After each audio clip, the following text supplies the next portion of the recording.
See, I say this is Foghorn Leghorn Funkster. And this portion of our show is brought to you by CNN. Oh, CNN could take Viagra, Cialis, and Levitra and still not get it straight. I said they still couldn't get it straight. It's a joke, son. And now here's your host, the Kevin. Oh, there you go. Stand by. Oh, mercy. How you doing? It's only me. It's only the Kimmer. 2:55 on the Goodbye 106.7. Everybody wants to know where Jimmy has gone. Here's the number, 404. He left town, I doubt if he's coming. 741-1067. 404-741-1067. And we got your calls. It's Let It Rip. Every day's a Let It Rip day because we got 2 days and a wake up. So you do whatever you want, you know. I mean, geez. 1976, on this very day, the Allman Brothers Band broke up after Greg Allman testified against his personal road manager, Scooter Herring, who was charged with drug trafficking. That was 1976. The band reformed 2 years later. There you go. A couple of quick birthdays. Actress Carol Baker. She was one of the 60s and 70s hotties. Carol Baker is 88. Holy cow. Let's see. Brandon Cruz. Remember the old TV show Courtship of Eddie's Father? It was a movie, too. And a book, I guess a book or a play, but it was a movie, but then it became a TV show.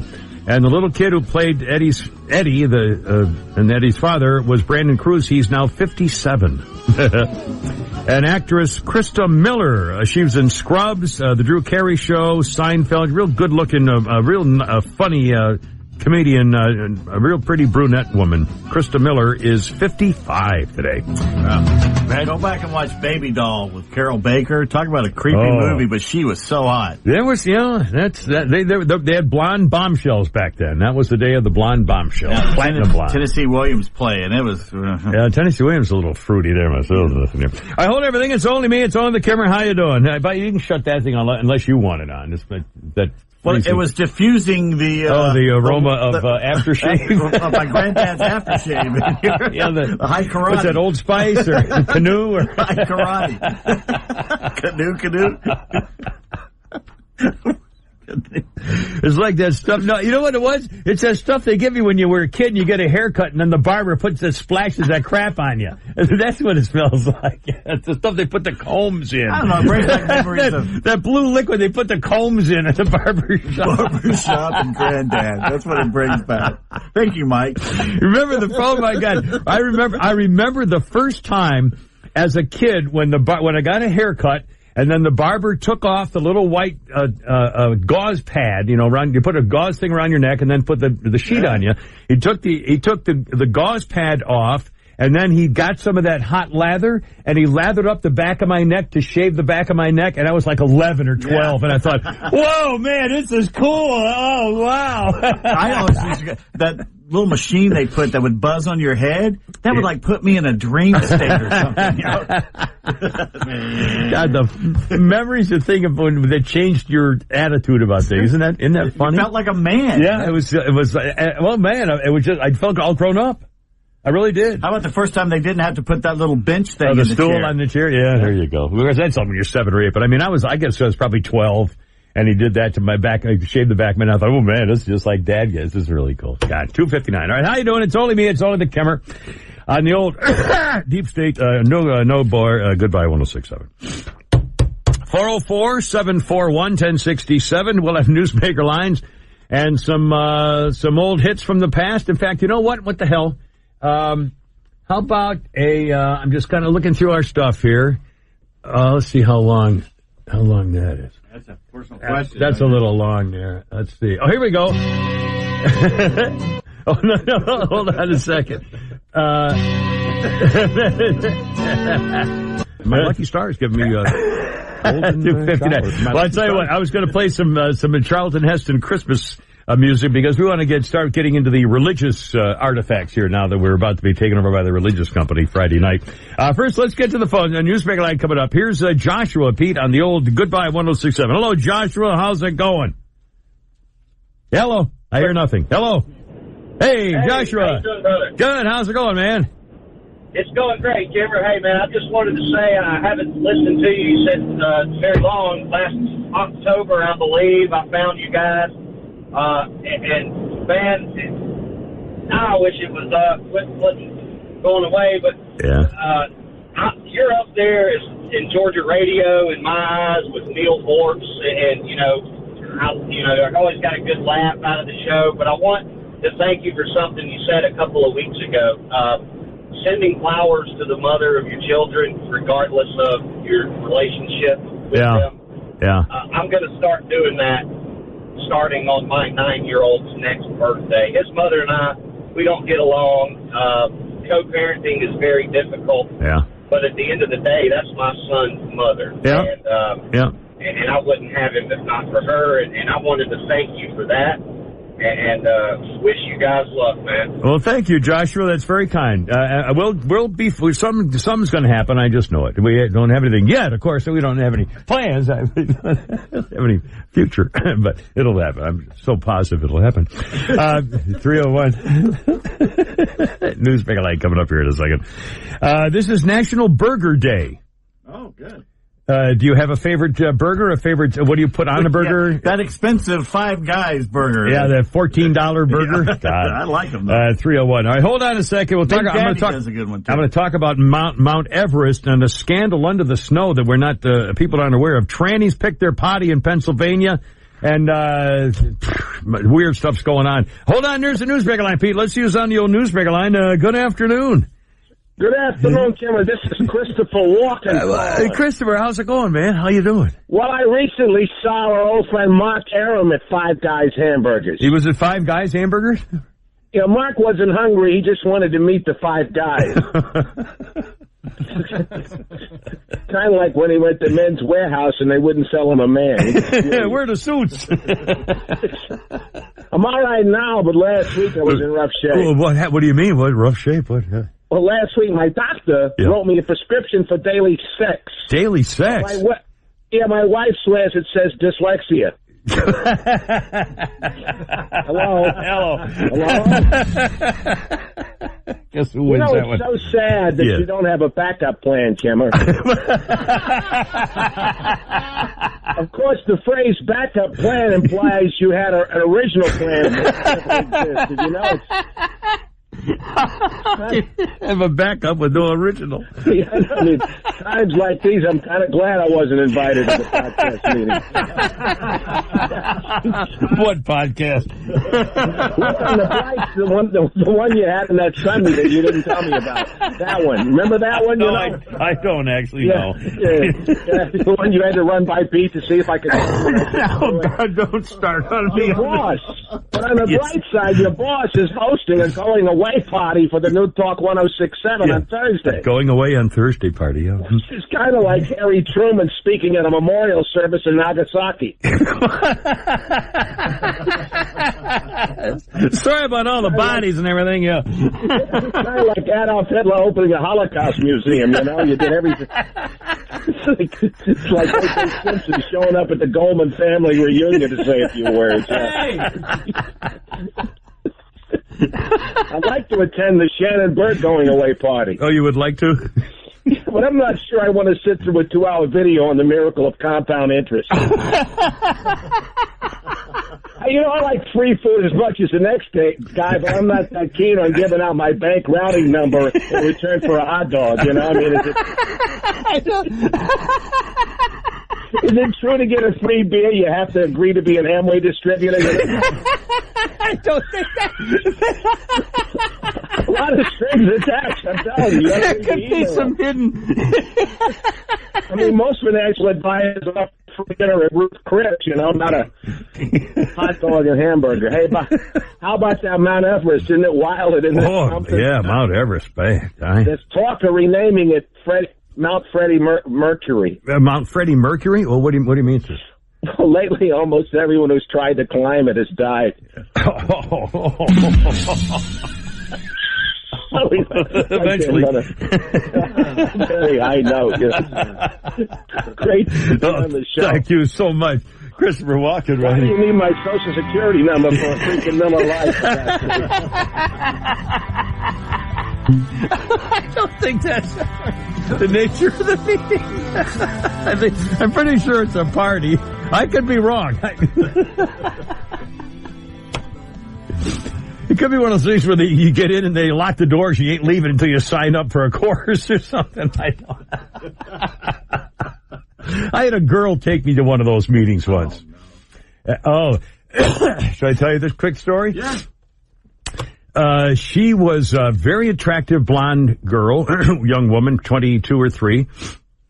I was 40-ish, as I recall at the time, single, and met her kind of an official way, like at a story or something. I don't remember. And then I don't know what happened. I met her, got to know her, and say it. Got to know her.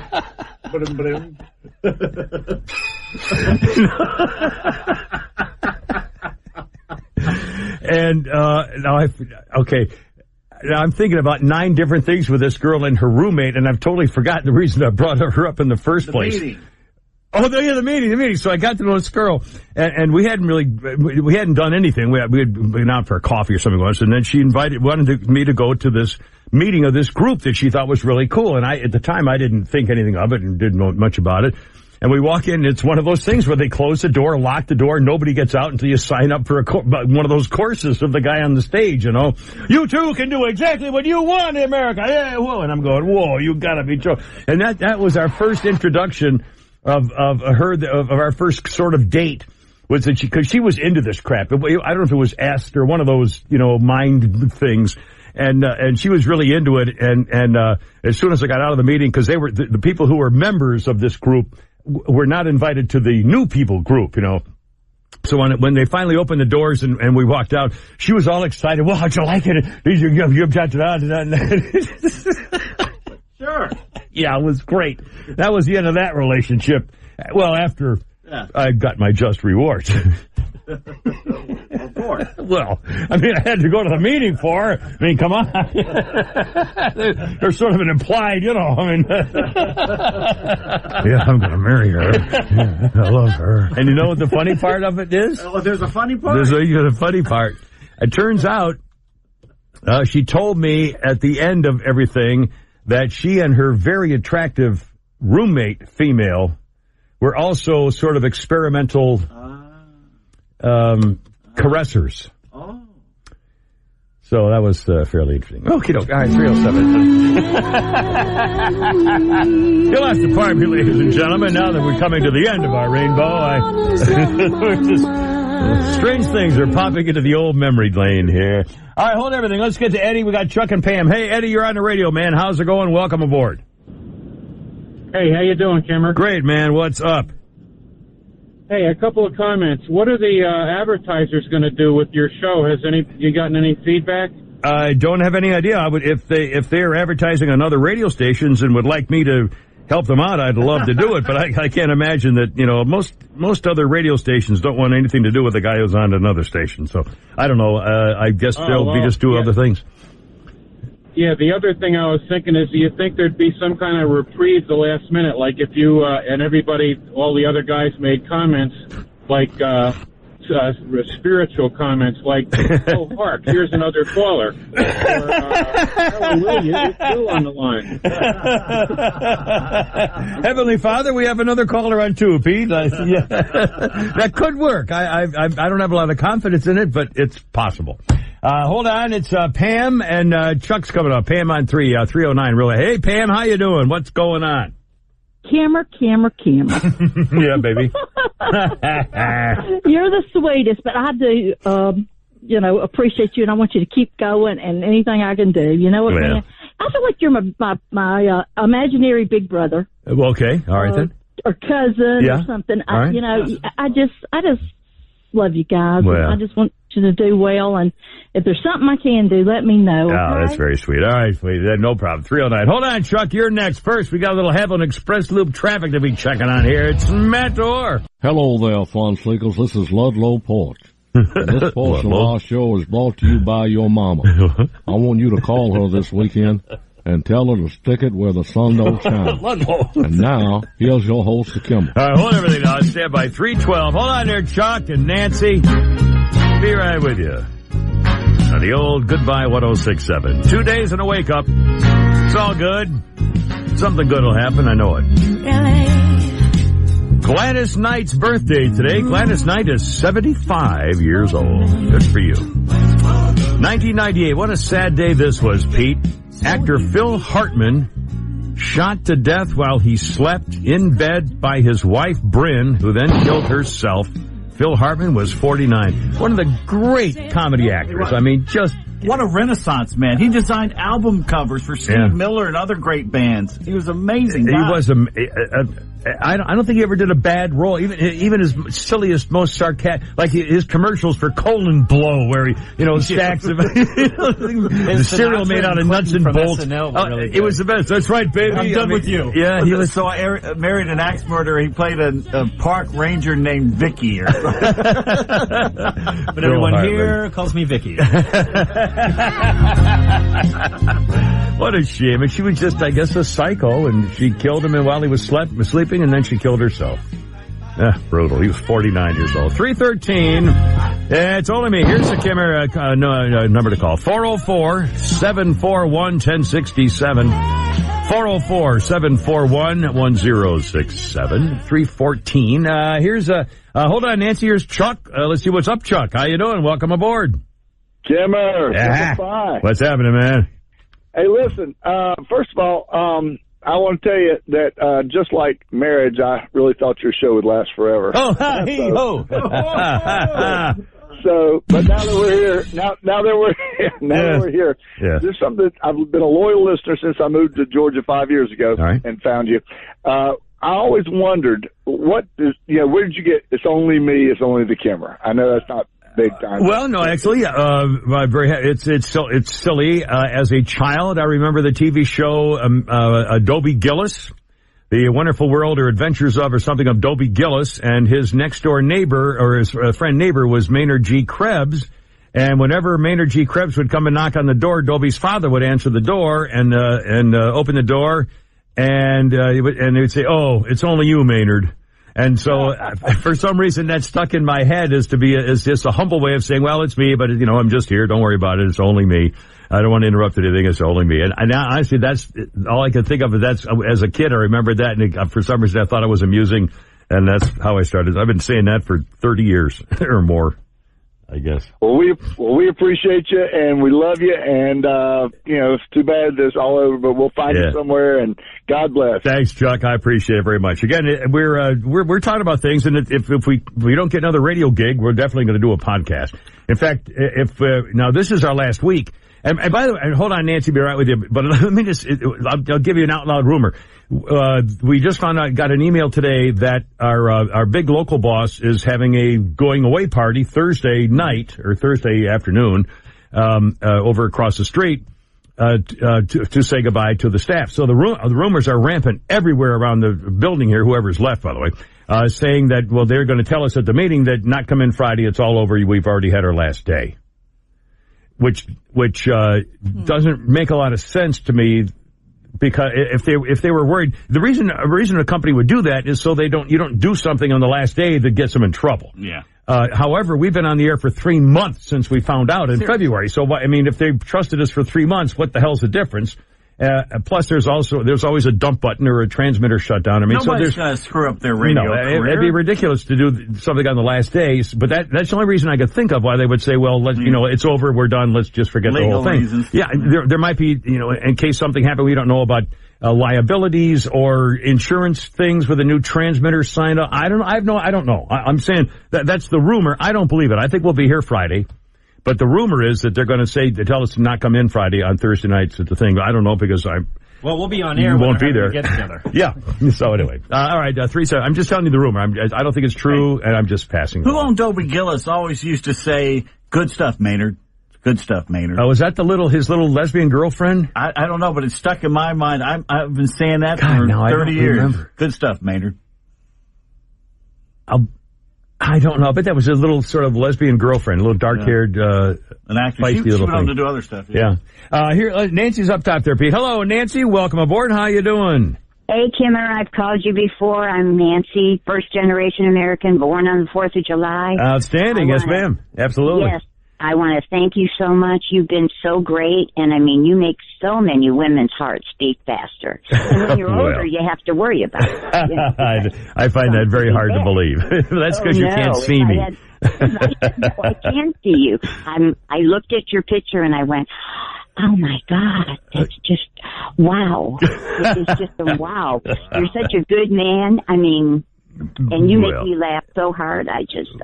It's going to be awful when you guys leave. And if they shut you off on Friday, then they shut you off on Friday. Yeah, no big deal. You're never shut off in our hearts. Well, never. You're very sweet, Nancy. We'll end up somewhere. We'll definitely keep you posted. Okay, great. Thank love you. Thank you, sweetie. Thank you. I love you, too. I want to be with you now, in fact. Shut off in her house either.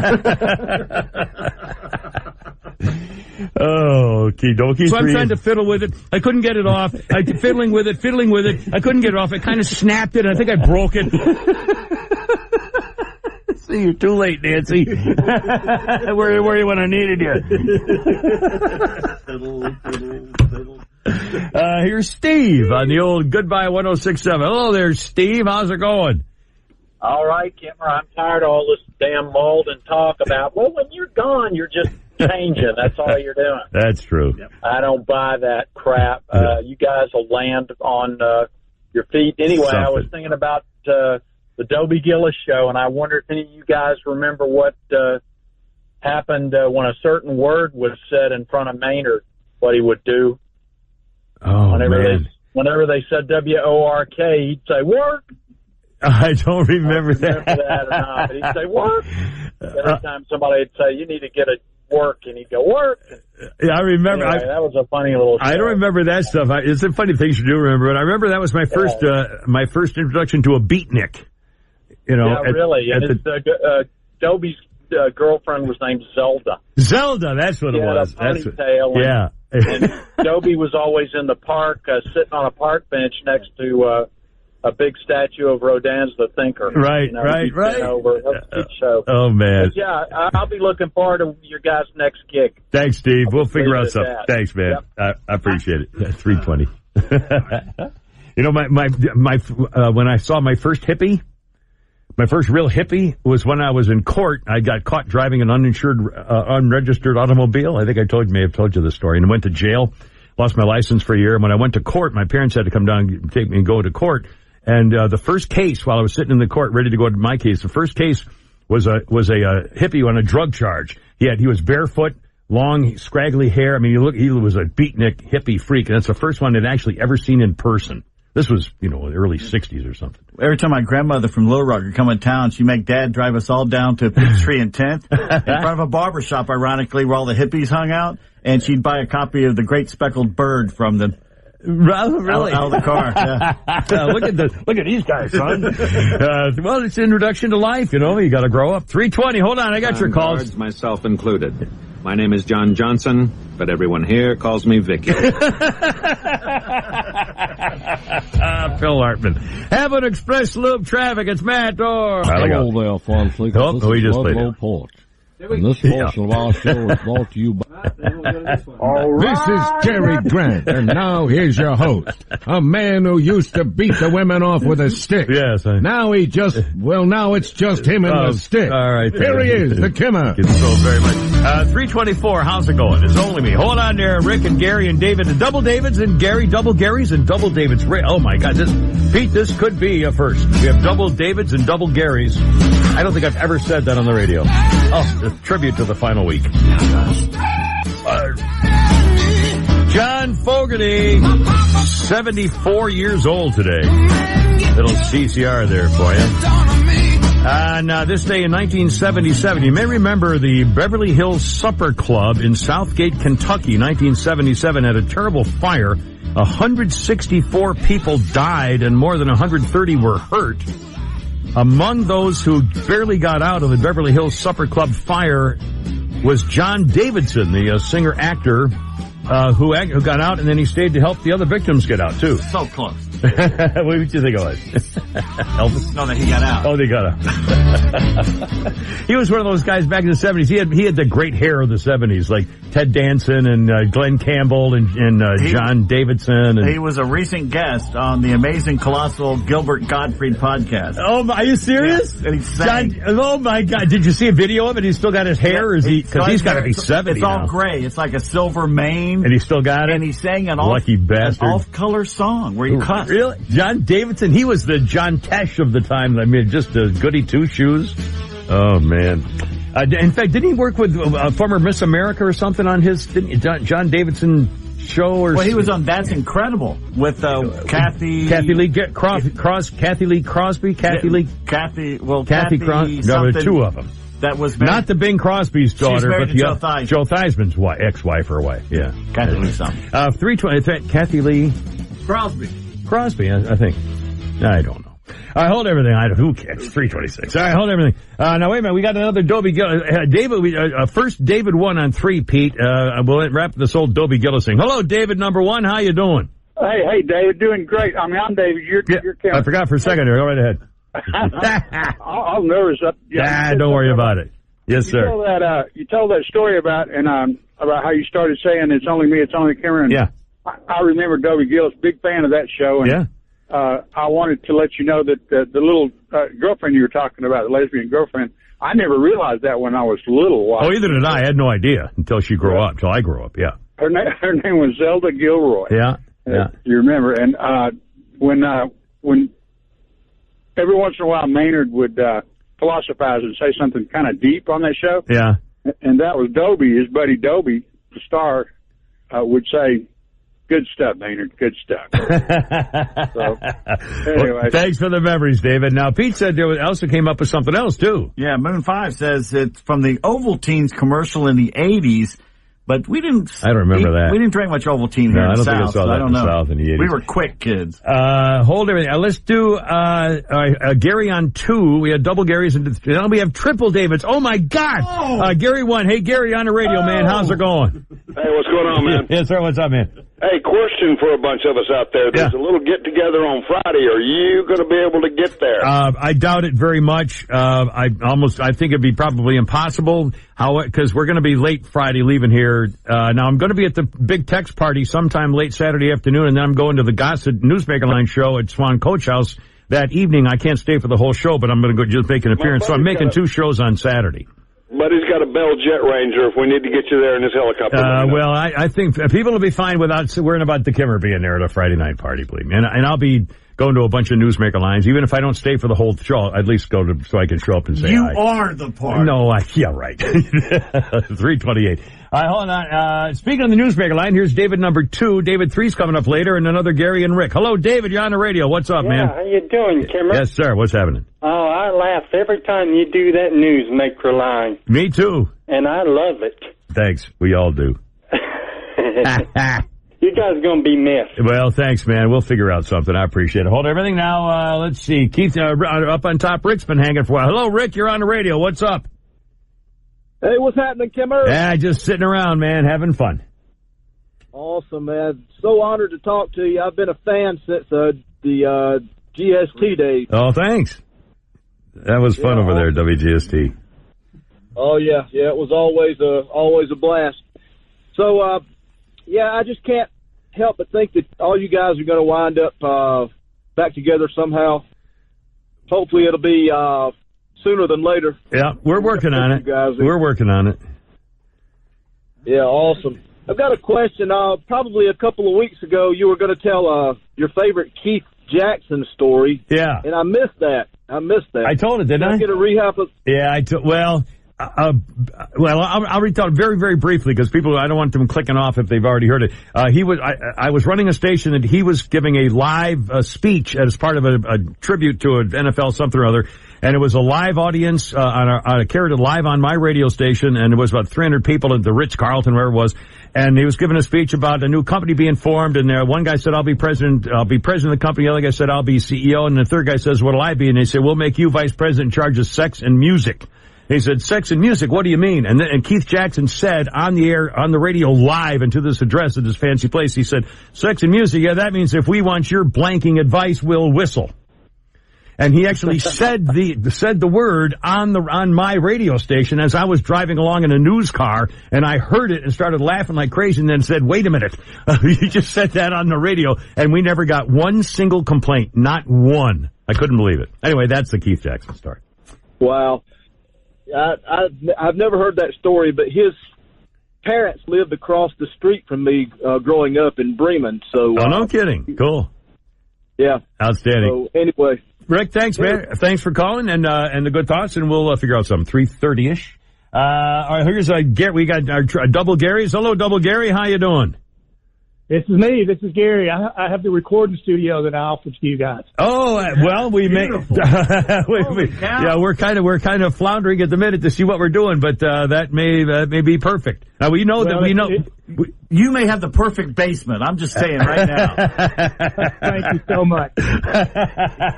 Well, there you are. Everybody seems to enjoy it. All right, man. Got a bedroom too for Kara. You're gonna have to work that deal out yourself, I'm afraid. No, my wife wouldn't like it. Look, I was coming down today, but I forgot it's our anniversary. Oh God. 36 years. I'm in the doghouse. So if you at least say on the air, happy anniversary to Pam and Gary. Pam and Gary. 36 years. Is that what you said? Yes. Oh boy. All right. I got it right here. Pam and Gary. All right, man. We'll mention it, again. Semper Fi. I gotta go. You're killing me. 3:31. Hold on, Pete. There's the newsmaker line. Let's use on the old, newsmaker line there. Good afternoon. Hail Mary, full of Christ. Oh, golly. Soon fake Christians will run this place. What a friend we have in money. This is Pope Francis calling. Your holy fantasticality. It's an honor, sir. Welcome. All right. These are very sad times. You know, it's a shame. Yeah. You and Pete Davis aren't Catholic. I could come over and perform last rites on you. I don't think it's quite that bad, sir. Mrs. Kimmer, Pope Francis, you know, you've got to look out for yourself. I don't want to sound disloyal. No, well, that's all right. But yesterday I signed a 3-year contract to appear on another Atlanta radio station. Oh, another Atlanta radio station? Now, if I can only get them to sign it. If I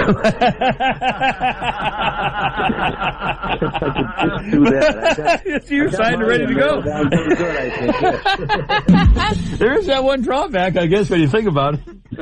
A spectator's ringing cell phone could have cost Paul Broadhurst this senior PGA championship loss Sunday. The ringing phone disturbed him, I guess.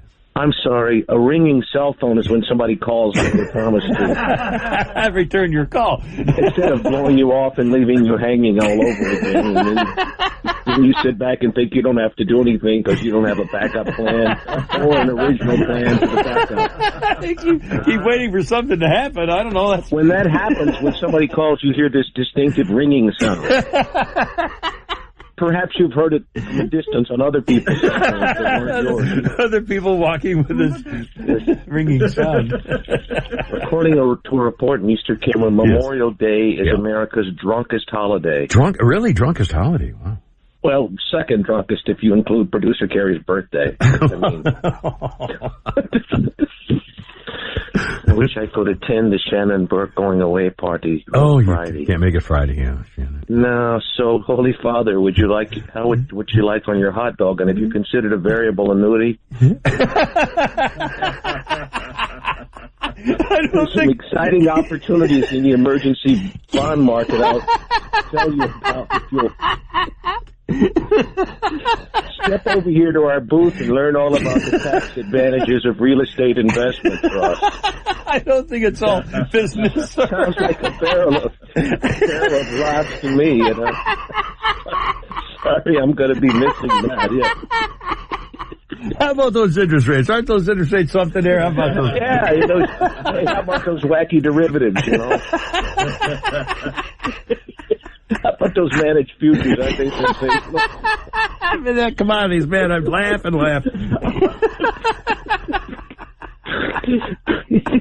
Great to be on the show. Thank you so much.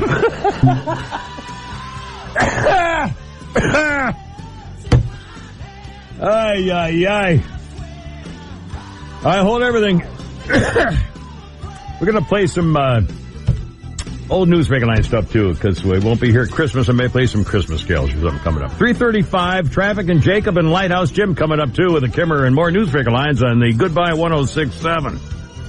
This is the judge for all Four Seasons garage and entry doors. You know, gambling is illegal at my club, and it's also something you should never do when it comes to the installation or repair of your garage door.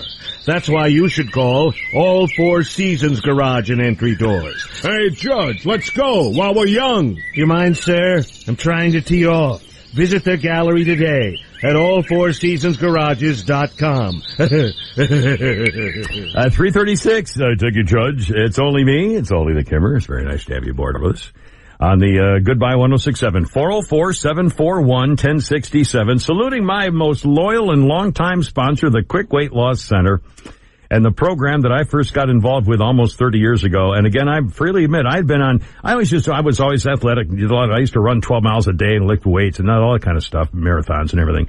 But at some point, everything changed, and I've done a whole bunch of diets. And then someone said, well, we gotta go to this quick weight loss thing. I said, I don't feel like doing another. And thank goodness I did. That's the hardest part, is making the first call. And then finally you realize, man, get that appointment, keep the appointment, and see how easy it is to lose the weight. And you know, I'm older now than when I first went. I was retired, now I'm back at work. My whole schedule's different, my life's different, my goals are different, everything's different. So why would I get a program that everybody else around the country does? They get something sent to them to drink their lunch out of a bag at noon. Hey, well, you gotta be kidding me? How's that gonna work for me? That doesn't work for me. You'll find out very easily at the Quick Weight Loss Center that costs less and offers more for 44 years. And I mean losing 100 pounds or more with guaranteed results. No jumping jacks, no gimmicks, no group cattle calls, no embarrassing, no drinking meals out of a bag either. Give me a break. And this week, lose weight for only $9 a week. And I mean all services included. Kids join free when parents sign up. Check out the conditions with a free consultation. Tell them the Kimmer sent you, please, would you, at the Quick Weight Loss Center. Give them 5 minutes and save. Be sure to follow Quick Weight Loss on Facebook at Quick Weight Loss Centers, Georgia, and on Instagram at Quick Weight Loss Atlanta. Here's that number, 800-404-4050, 800-404-4050, or click QWLC.com. That's QWLC.com. Such rates may apply. Yo, this is Sylvester Stallone. That's why, and this portion of our show is brought to you by my next door neighbor. Oh, yeah. Yeah, he died of overdosing on Viagra. Oh, yeah. And his poor wife, boy, did she take it hard. You know what I mean? And now here's your host, the Kimmer. Stand by. Look out, 340. Here we go. It's only me. It's only the Kimmer. Let's dance with David Bowie. This was the day in 1983. It was a weird story. In 1983, this was the day the U.S. Festival opened in San Bernardino, California. It included such performers as David Bowie and Van Halen. The San Bernardino U.S. Festival, 83, lost millions of dollars because of the fees they had to pay these two guys. So they lost their shirt. That's not a good sign. Let's see what else we got. A musician, Jerry Douglas of Alison Krauss and the Union Station. I love her stuff. He's 63 today. Singer Kylie Minogue is 51. And talk show host Elizabeth Hasselbeck, formerly of Fox and Friends and The View, is 42. She said some of the dumbest things I've ever heard on television, too, by the way. She said, what do you call that thing in the car where you have to put on in case it's growing too fast? Oh, the emergency brake. Yeah, that's it. Swear. 341. All right, hold him. Let's see. Hold on. We'll go right to the top. Lighthouse Jim is on the radio. Jim, how's it going? Lighthouse, sir. What's happening? Hey, fellas. Listen, I know you're in the last days here, but I just wanted to tell you what a great thing it has been to listen to insightfulness, truthfulness, laced with humor. You just don't find that often. Well, you should have been listening to our show. I don't know what you're talking about. There you go. Right there. There you go.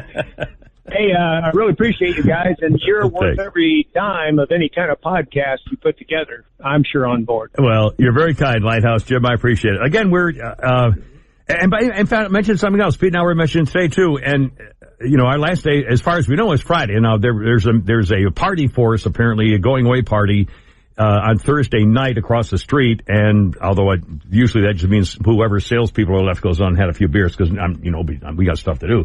But the word was that may be our last night, and they're going to tell us not to come in on Friday. I don't think that's true. I think we'll be here on Friday. I think that'd be silly. Well, I mean, what difference would it's silly to cut us for a day? We've been here 3 months, knowing trusting individual. Well, I just honestly, it wouldn't make any sense.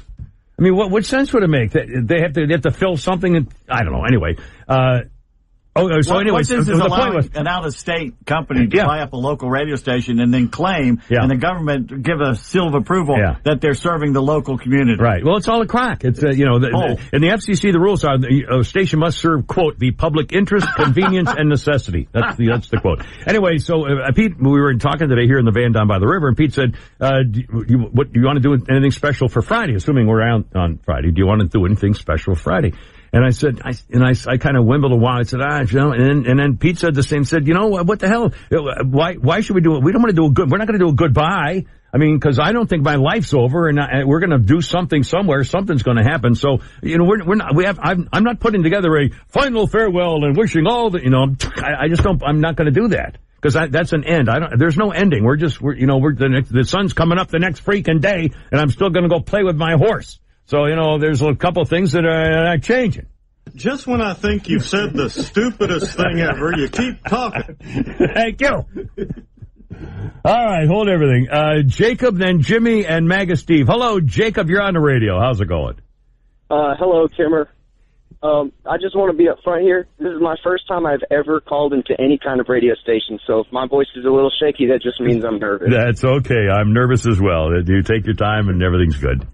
Well, I want to start by saying I actually found you guys maybe 2 years ago, flipping through my radio once, and, I thought the shows were really funny. I think I was hearing a replay of Shannon Burke, and I just thought, God, this guy is one of the funniest guys He's on the radio. He's a great show. He does I can't believe nobody's picked him up. I mean, he does a great show. He and Kara have a great radio show. Anyway, sorry, go ahead.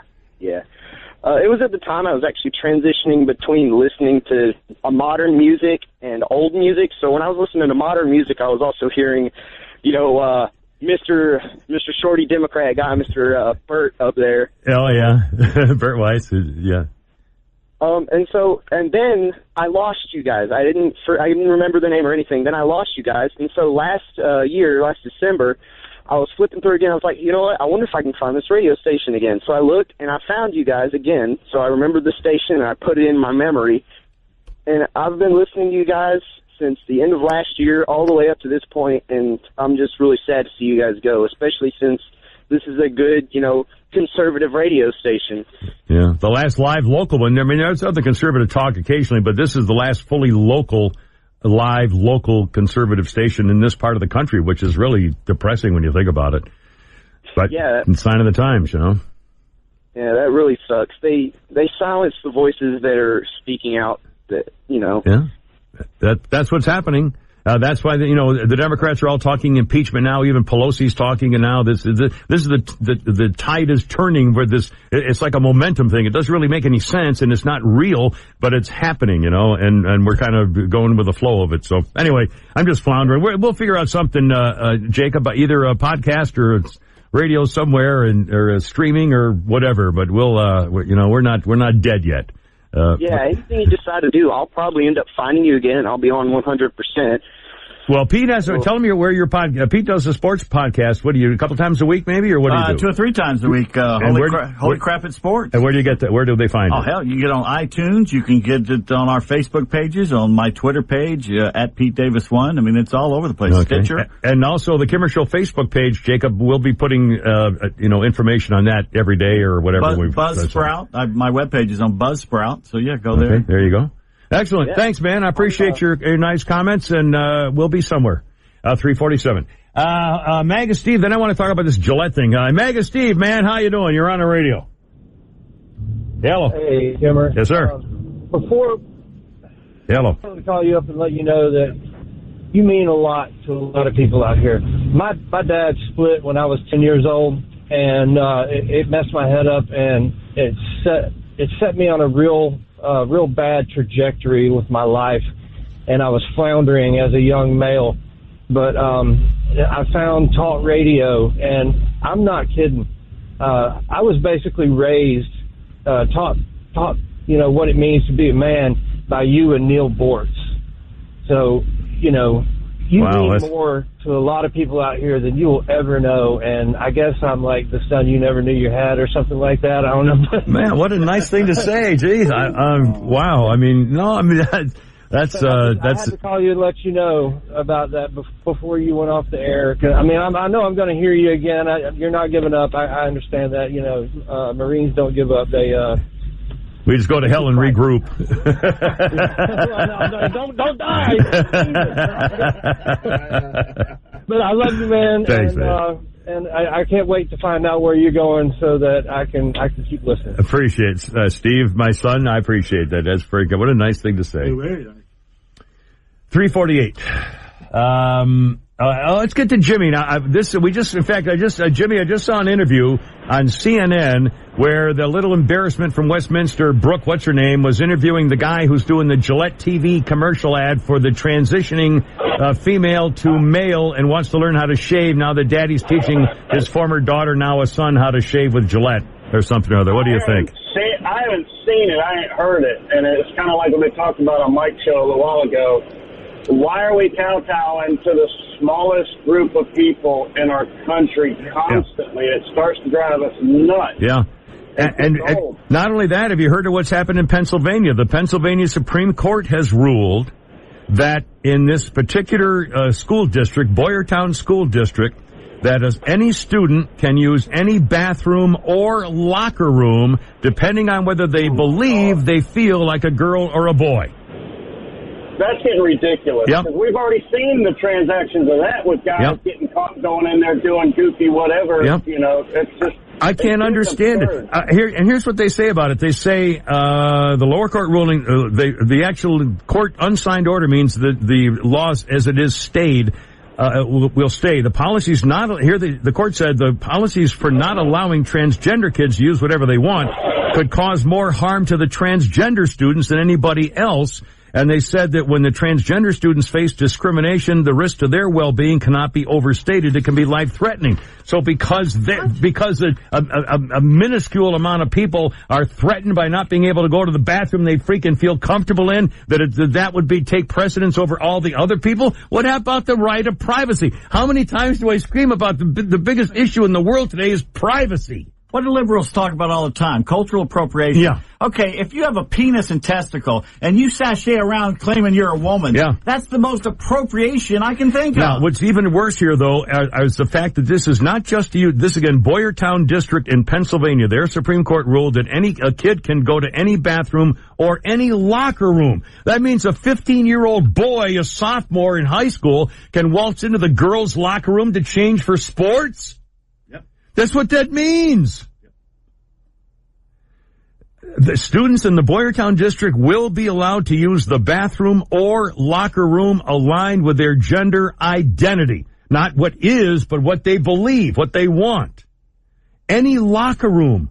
You couldn't have a 18-year-old boys going into the girls' locker room to change clothes. This is the war on women, and it's being waged by liberals. Where are the women? Where are you? Where are you women to stand up for the young ladies who have to put up with this? Because you're insane. Especially since you're going to have boys running in all the girls' races, which is happening over and over and over, and they can't kick them out anymore. And now you're going to tell me that if you have a daughter, it's okay if a 15 or 18-year-old boy changes clothes in your daughter's locker room? Or goes to the bathroom next to her in the stall, and then comes out and, scratches himself and, how you girls doing there? Yeah, nice knockers. Yeah, good boobs. Hey, how am I doing? Jeez. Honestly, I'm flabbergasted. Hold on, JM or Jay, I'll get it. Hold on, 351. I'd gladly pay you Tuesday for a hamburger today. God, do I remember that from where? There was an old cartoon, but it was like the original Popeye. Wimpy, yeah. Wimpy. Oh my God, that's like in the 40s or something, I think. 20s and 30s. Oh man. 352. Hammond Express Loop Traffic. It's Matt Orr. Morgan Freeman. And this portion of our show is brought to you by the Kimmer's voicemail. You have no messages. Thank you. And now here's your host, the Kimmer. Evening, everyone. Whoops. 357. When I was a little girl. Oh.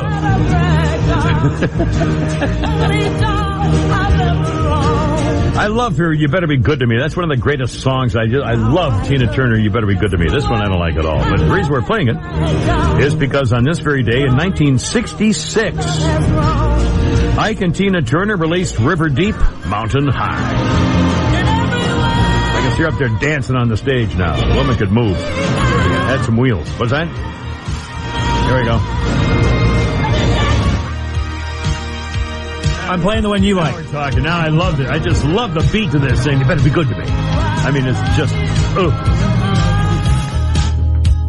there we go. Sorry. You gotta turn it up. I don't know what I was thinking. Idiot. Tina, baby. That's, Ike was still beating the crap out of her. She should have shot him a long time ago. To the phones. Hold on there, Evelyn and Steve. Here's JM on the old Deep State Go Away 106.7, 358. Hello, JM. How you doing? What's up, man? I gotta go. You're killing me. A listener. Hey. Yes, sir. Hey, what's up, dude? Yeah, man. I listened to a couple guys call in, and I actually started almost crying on the radio, and I'm like, I have to call in and tell my story. There was a time when I was a woman, and you helped me through that transition into a man. I did. I helped you through, did I? No, you did, because watching you or listening to you every day, what you've done here in Atlanta over the years has proved to me that, all you need to do is just be yourself. And, I've been a man since birth, but there was about a 10-year stretch there where I was like, I was a nice guy. But and now? Now not giving a crap and going out there and just doing what I think's right, has been better than anything in my whole life, man. And you're the reason for that. You're like the spark in that, I promise. Well, JM, that's very kind, my friend. Honestly, I want you to be my dad too. And since you're going away, it's almost like you're like disappearing from the face of the earth. It's like, put your man pants on, dude. Don't call up to your show and cry about you going anywhere. That's pathetic. Well, no, it's all good. JM, thanks, man. Listen, everybody handles their own stuff in their own way. I would never have a problem with anybody saying anything about how they feel about something. That's what you feel. That's what you feel. That's fine. I mean, who am I? Really, I'm not going to grow up here. Judge anybody. It's fine. By the way, we got a whole bunch of really nice cards. I'll read some more of these for you too. Hold on. Here is Evelyn. Steve's coming up. Hello, Evelyn. Welcome. How you doing? Hey, Kimmer, I just wanted to talk to you and let you know that I'm going to miss you so much and miss your laughter. You just don't know what an uplifting person that you are to the public out here. Well, that's very sweet. We really, all of us are going to miss you so much. Now, I'd like to know how I can keep up with you and where, for the future and where you're going. And I'm hoping that you all will come up with another radio station. Right. We are too, but so far it's looking a little iffy, but you never know. If you're on Facebook, if you can go to the Kimmer Show Facebook page, and Pete, in fact, I'll tell you funny, my daughter she emailed me something on my Kimmer Show Facebook page, and I tried to open it, and they asked me for a password, and I don't have a password to my own website or Facebook page. So anyway, Pete does. So Pete will be putting stuff on the Kimmer Show Facebook page to let people know what we're doing, where we're going. And Pete has a podcast also we just talked about that you could tune into that, and he'll be updating people on that too, in case we don't know anything by Friday. Okay. All right. Well, I wish you the best, and God bless you all. Thank you, my sweet friend. Thank you, Evelyn. It's very sweet. 4 o'clock. Here's Steve. Not right now, but very soon. Steve is on the air. Steve, welcome, sir. How you doing? Thanks, Kimmer. Semper Fi, my brother. Thank you. You're a good Marine. You'll improvise, adapt, and overcome. Yes, sir. Long ago, by my DIs, Gunnery Sergeant Brecklin and Staff Sergeant Kelly. I think I've got some boot marks on my back from him. Yeah, there you go. I want to thank you for what you've done. I've been listening since GST days. It is like you've become like family to the Atlanta area, especially to all of your listeners.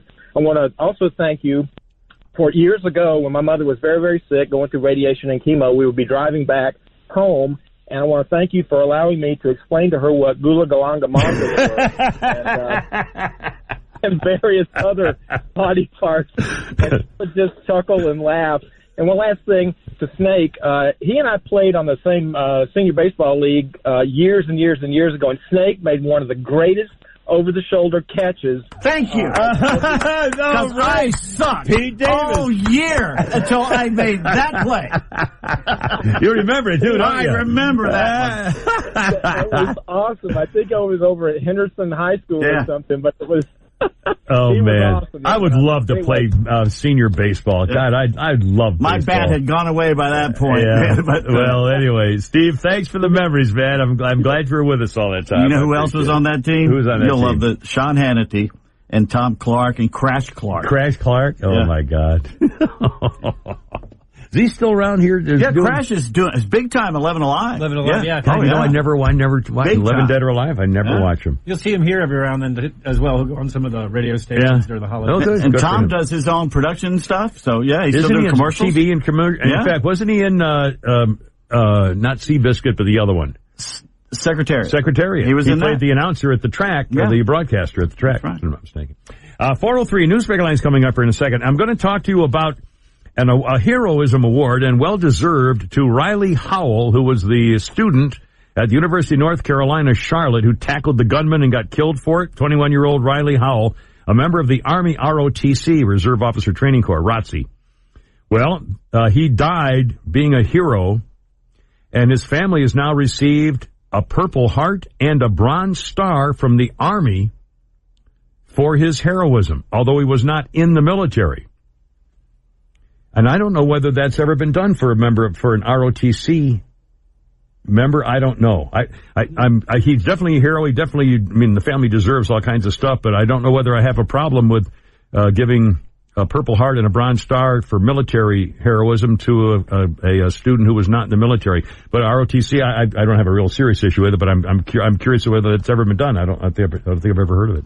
403. Hold on, here's the Newsbreaker Line. Pete, see you on the old Newsbreaker Line. Good afternoon.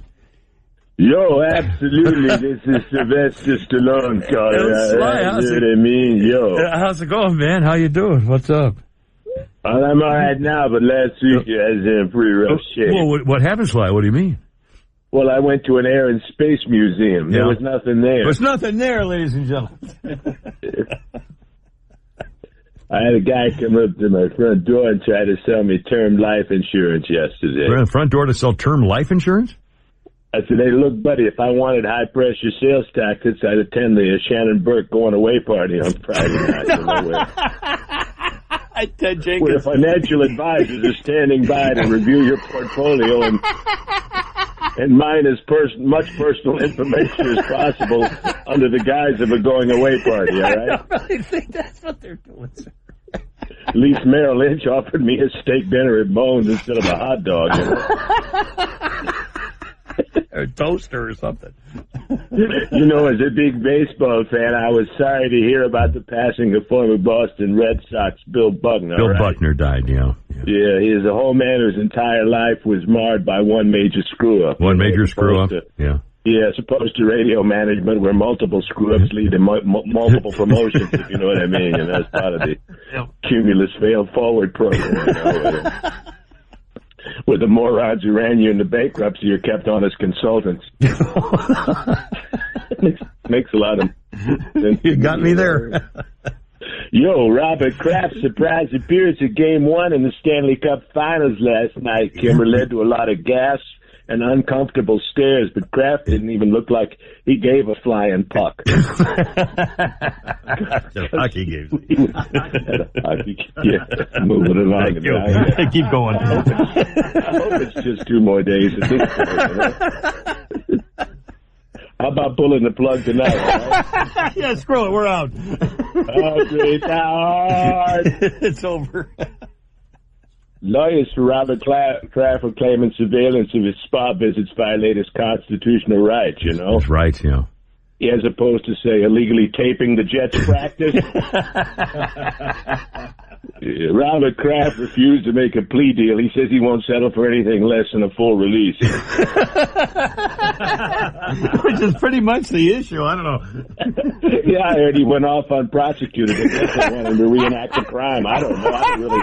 I don't think that was really follow these things. You know, I don't normally go to Allstate for insurance. You know, I don't go to a Shannon Burke party or anything like that. each his own, okay? Is Flo going to be there?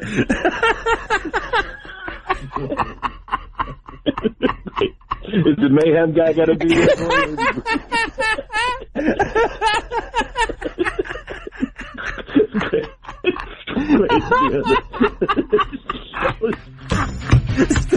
Flo gonna be there. Is the president from 24 gonna be there? If that guy from the sheets and the pillowcases from Minnesota shows up, I'm out of there. This is the best pillow you've ever slept on in your life, and I'm not Jesse Ventura either. Oh, mercy. By the way, turn that thing on again. I just started getting really hot in here. Is it seeing stuffy or warm in here, or am I getting a fever? Anyway. I think it's a tumor. 408. Here's Stephen on the old Goodbye 1067. Hello there, Stephen. How's it going? Hey, is this the number to request some good old Jesus music? Sure. It will be. Buddy Brian Joyce referred me. He said that give you a call and you play some Holy Holy for me. Sure, we'll do a little something. There you go, right now. As we're talking. Oops, oh, well, now Pete just took care of that issue. I said the magic word. That's fine, Flounder. All right, how about some Christmas music? Hold on a minute. We won't be here for Christmas, so how about, let's see. No, hold it. Here we go. A little Charlton Heston. We have no gifts to bring, ba-ra-ba-bum-bum, because there is no king, ba-ra-ba-bum-bum. Oh, come, all ye faithless, godless, and immoral. I'm dreaming of a white morning. The universe made all the snow. Silent night, average night, nothing holy is in sight. On the first day of Kwanzaa, my true love gave to me. Now that's okay. That would be fine. Although it's been said many times, many ways, Merry Wednesday to you. Yes, politically correct. Politically correct Christmas carols with a Kimmer. 409 on the old Goodbye 1067. Haviland Express Lube. It is Matt Orr. Hey, this is Chris Matthews, and this portion of our show is brought to you by Stormy Daniels. Oh. I heard she was on the BBC. Hey, since when is that breaking news? I thought she was on one almost every night. And now here's your host, the Kimmer. All right, hold everything. Here we go. 412. It's only me. It's only the Kimmer. The old Out of Here 1067. 404-741-1067. 1067. That's the number. Mr. Percy Sledge. There's something I did not know. This was the day, 1966, Percy Sledge began a 2-week run at number 1 in the singles chart with When a Man Loves a Woman. It was reissued in 1987, got to number 2. But here, I had no idea. Before the recording session, this song had no title and no lyrics. It had the music, but no lyrics. So they called the session, and everybody, all the musicians, assumed that Percy Sledge would have the lyrics for the vocal part to go with the music. But when it came time to record them, he didn't have anything written down. He improvised. He basically ad-libbed the whole thing. I used the melody as a guide. The performance was so convincing that all the other musicians working on the session figured he had written it down and was just reading off his notes. He just ad-libbed it, I'll be damned. 3-4. Oh, hold everything. 414. I'm going to talk about this hiker business and also Mount Titanic there. What do you call it? The other one there. But first, we got tweets. We got Pete's tweets. Mount Titanic? I don't know. Whatever, the big one. Whatever the hell. Everest? Mike says, I've been listening to you all for years. The last few years, thanks to live streaming, I've been able to listen on deployment. I would have come to one of your going away parties, but I'm here in Kirkuk for a few more months. That's northern Iraq up there. Semper Fi. If you find a way to keep everyone together, please make yourselves easier to find than you were when you started back on WYAY. Well, they didn't want anybody to know. Signed, Mike. Thank you, Mike, for your service. Semper Fi, man. Well, The storm is still coming down from my mistake of putting ketchup on a hot dog. There's no such thing as a mistake. Ketchup is ketchup. Put anything in. Put it on mashed potatoes. It's not a broth. If you put ketchup on French fries. Well, yeah, I put them on French fries. There you are. Or you put them on hash browns. No. Well, but you could because it's potatoes. You put them on mashed potatoes. You can put a little ketchup on eggs, but not on hash browns. Yankees put ketchup on eggs. Ketchup on eggs is delicious. No, it's disgusting. Okay. Ed says, "What the hell happened there?" About the ketchup on the hot dog. Gil says, "I'm not a Yankee. I put ketchup on hot dogs." Matt said, "Get your ass to Houston, Texas, and go to James Coney Island to get your hillbilly ass a proper chili dog." Oh, please. No ketchup allowed. You're a grown-ass man. He used the word ass 3 times in a little thing there. Kevin said, "Heresy." Lee says, "Ketchup is only acceptable on the hot dog when accompanied with Southern coleslaw." Okay, I can see that. Kimberly, "Dear baby Jesus." Matt said, you've done it. "A shake at 11 a.m. I like your style." Patrick says, $14 for a hot dog, small fry, and a milkshake, and people think the economy is not booming. Terry said, $5 milkshake.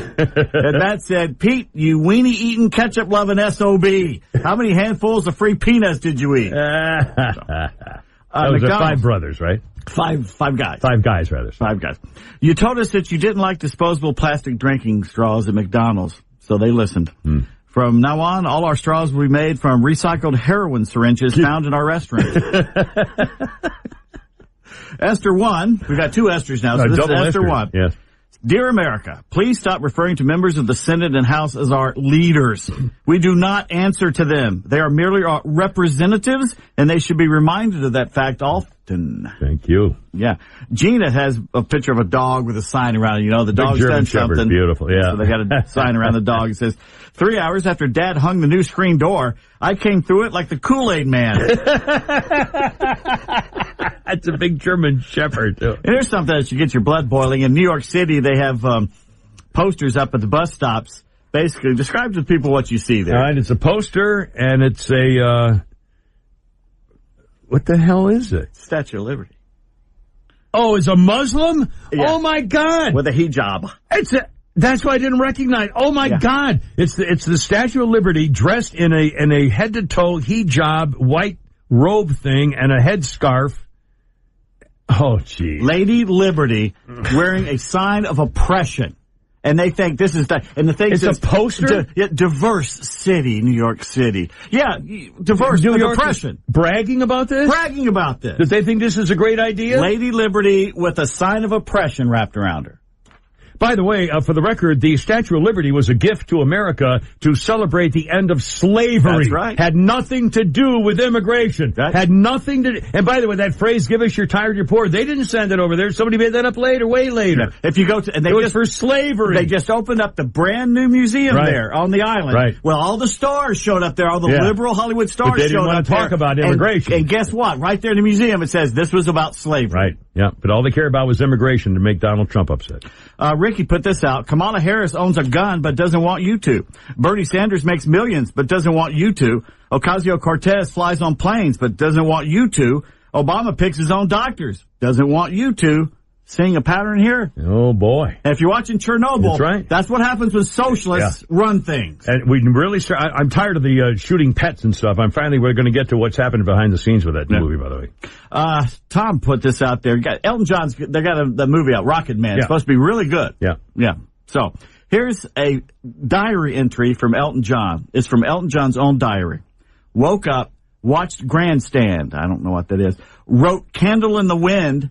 Went to London, bought Rolls Royce. Ringo Starr came for dinner. Just your regular daily entry in the diary. He apparently met with the actor who's playing him in the movie and let him read the diary. That's why that's public, because he let the kid get an insight into his personality. So it's just he's an average guy, he just does things every day. That's his average day, just nothing special. He's the kid that was in the Kings. It's like their new James Bond type thing. Kings, yeah, I know what you're talking about. Kingsman. The Kingsman. Which are 2 good movies. Yeah. 2 good movies. Yeah. Diane says, I have 2 daughters who are college athletes. They gave up weekends, evenings, holidays, and summers to remain competitive since the age of 8. Both are also top in academics.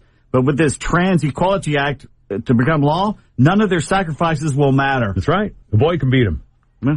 and they're boys. The left says a man can't talk about abortion since he doesn't have a uterus. Oh, also the left, a man can be a woman even if he doesn't have a uterus. Need a pattern there. And finally, Cole put this out there. Cole works at Blue Moon, Cole Killeen. Oh, right down the street here. And this is probably my favorite headline of this year and of all time. Excellent. Pig steals 18 beers from campers, gets drunk, and starts a fight with cow. Animal Farm is real. Thank you, Pete. 4:20 already. Holy moly, we got newsbreaker lines and stuff and actual topics. But first, Avalon Express Loop Traffic and Matt Tour. This is Jerry Seinfeld. Right, Jerry. And this portion of our show is brought to you by the Rainy Day Playhouse. Believe it or not, some people actually like it. Well. Which begs the question, who are these people? And now here's your host, the Kimmer. All right, hold everything. Look out, stand by. 4:25. And it's only me. It's only the Kimmer. The old Out of Here 106.7. Here's the number, 404-741-1067, 1067. 404-741-1067. This was the day 1996. Singer Dave Gahan of Depeche Mode was arrested after he... What's that? What did I say? Dave. Oh, sorry. I thought I was hearing things. I swear to God. I got to stop snorting meth during the breaks. I really... this would be good for me to be able to get off this. Anyway, Dave Gahan of Depeche Mode was arrested on this day in 96 for allegedly overdosing on a speedball of cocaine and heroin in Los Angeles at his hotel. Got busted for it. Couple of birthdays. Singer Colby Calais, 34 today. Actress Carey Mulligan, she's on The Great Gatsby and a bunch of things. The kind of a thin, short-haired little blonde, cute girl. And Monica Keena from Dawson's Creek and Undeclared is 40 today. I got 426 to the phone. Just a quick card here, if you don't mind. We got a bunch of these, and I will try to pass them along. Moving on, take strength and courage. I care about what you're going through. I'm here for you. What a nice thing. It's from it's to Kimmer and Company from Rags in Philadelphia. Please know that all fans will keep surfing the airwaves for you. Semper Fi. Well, what a very nice thing to say. To the phones, Pete, 426. Here's Eddie, Patrick, and Jesse standing by. Hello, Eddie. How you doing? How you doing, Kim? I'm going to miss you so much. I really am. Well, thanks, man. I hope you find a radio station, and it's crazy. Yeah, it doesn't make a lot of sense, but we're working on it. It doesn't make sense, but it's same thing like there was another person before you guys, Randy and Spiff. Yeah. Remember that? Yeah. Randy and Spiff did it first. Yeah, no. But I wish you the best and Godspeed with you, man. Thanks, man. Thank you, Eddie. That's very kind. Appreciate it. Here's Patrick on the old Out of Here 106.7. Patrick, you're on the radio, man. How's it going? I picked the wrong day to stop sniffing glue. I just watched that again the other night. It was on, and I DVR'd it like an airplane, like always, and played the good parts. Anyway, go ahead, man. What's up? It never gets old. No, it doesn't. Yeah. So your little misnomer about you said Five Brothers burgers instead of Five Guys. Five burgers? Guys. Yeah, my bad. Yeah. Right. So this is what you do to me, Kimmer. You every time you kind of come up with something or whatever, my brain follows that thread. And next thing you know, I'm thinking about something I haven't thought about in 30 years. And I started thinking about the Seven Chinese Brothers. Yeah, that's right. Yeah, I got that book. Seven Chinese Brothers? Yeah, I got it for my nephew, yeah. It's so vague in my mind, but this is where my mind goes. And I'm picturing there's one fat when he sucked down the ocean or something. Something like that, yeah. Oh, man. Isn't it funny the way things work? It's stuff that kicks off a memory from, the damnedest places. It does. It's so weird. And you'd be surprised how often you do that without even realizing. I mean, we just go all over the place with you guys, and it's fun. It's fun, and anyway, I got my ears on, buddy. Thanks, man. Thank you, Patrick. Something will happen. We'll just keep going to social media, Pete's Twitter and Facebook, the Kimmer Show Facebook page, and all that stuff. All right, here's Jesse on the Out of Here 106.7. Jesse, you're on the radio. Welcome. Hey, Kimmer, how's it going? You're doing great, man. How you doing? I'm doing pretty good. I just had to call in, get my last few call-ins in while I can. Well, that's pleasure is on our side. I just want to tell you, just like everybody else, how much I'm going to miss you. And I got to let you know, you almost got me killed today, man. What happened? You guys are so funny. I'm climbing down the ladder in my warehouse, and I got this big heavy box. And then Pete, I think, plays that I'm fiddling with it. I snapped it. I think I broke it. I think I broke it. Started cracking up. I almost fell down the stairs. Yeah, they've been pulling this crap on me for 6 years around here. In the back. Yeah, I'm coming, Bobby. Oh, God, that's going to be the funniest. Oh, man. Well, thanks, Jesse. Yeah, I just wanted to send you my love, man. Thanks, and I know man. that you're transitioning, man. It's not going to be the end. Yeah, and I don't know if you remember my mom, Dawn, but, I'm sure she probably sends... Oh, sure, absolutely. her love to you as well. Absolutely, sure. We love listening to you, man. You really brighten up the thanks. day, just like everybody else there at 106.7. You're going to be sorely missed, Thanks, man. Jesse. Appreciate it, man. That's very nice. Very nice. Thanks. 4:30. Hold on, James and Willie. Also, for the record, Pam and Gary's 36th anniversary. Pam, he called in to say happy anniversary, even though he stiffed you about in terms of getting you a present, apparently.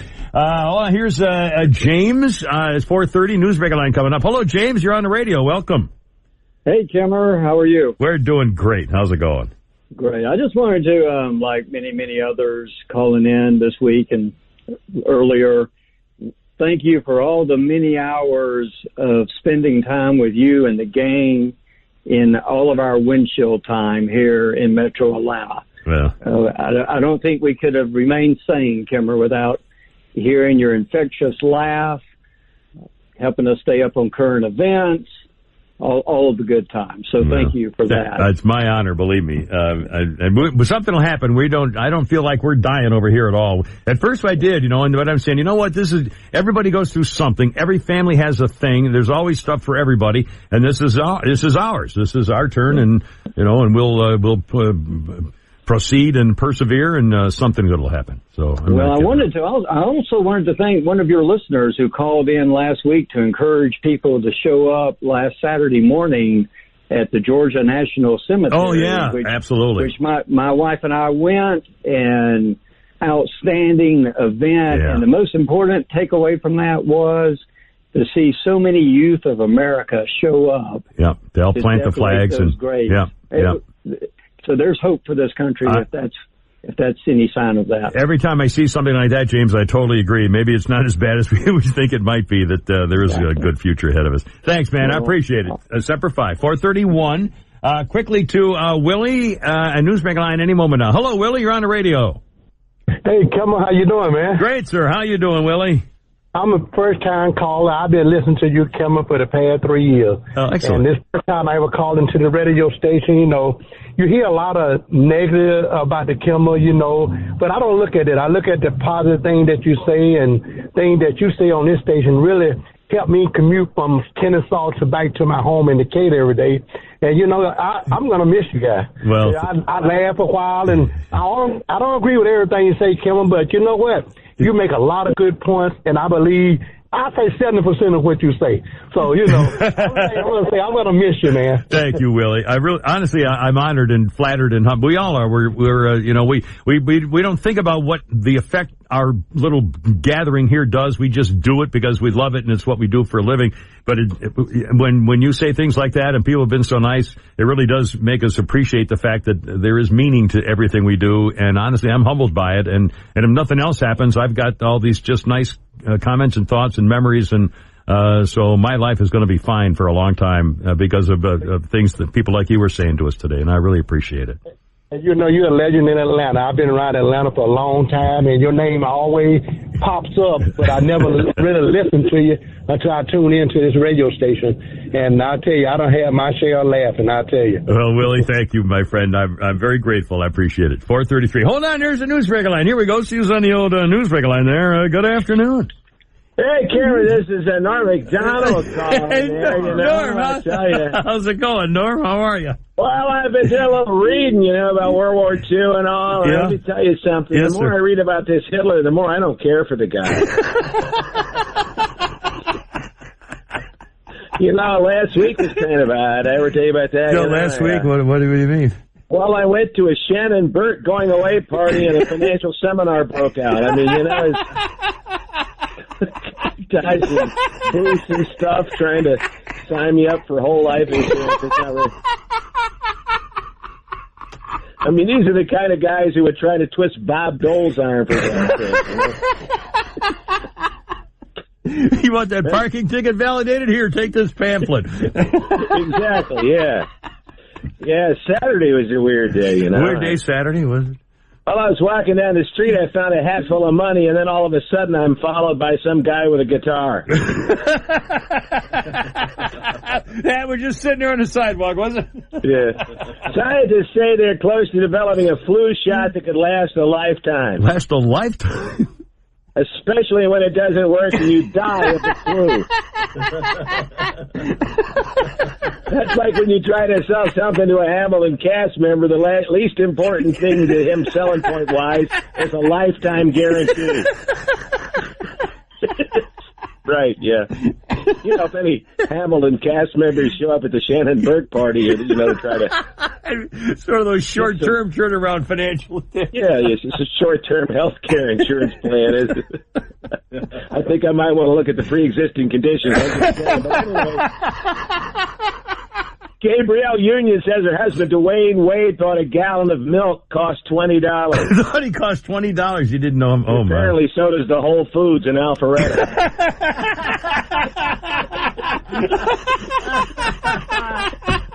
You're not going to get these kind of jokes. You know? You're going to get more. After 42 years, the Buffalo Bills will allow another player to wear O.J. Simpson's famous number. Famous number, O.J. 10582624, Nevada State Prison. There's going to be a lot of people on the jersey, you know. Make little numbers and make all... Hey, Kimmer, you know the hardest thing about being a vegan? What's the hardest thing about being a vegan, sir? Keeping it to yourself. Really close there. Nobody wants to know. Don't tell me anything. I told you why the vegan crossed the road. Why did vegan cross the road? To tell everybody on the other side he's a vegan. You know, I heard about that poor British man who got to the top of Mount Everest and then just collapsed. He collapsed on the top. Yeah. You know, sort of like when Karen Handel's husband Steve tried to consummate his marriage. Okay, I'm finally up here, but I can't breathe. Can we try this tomorrow?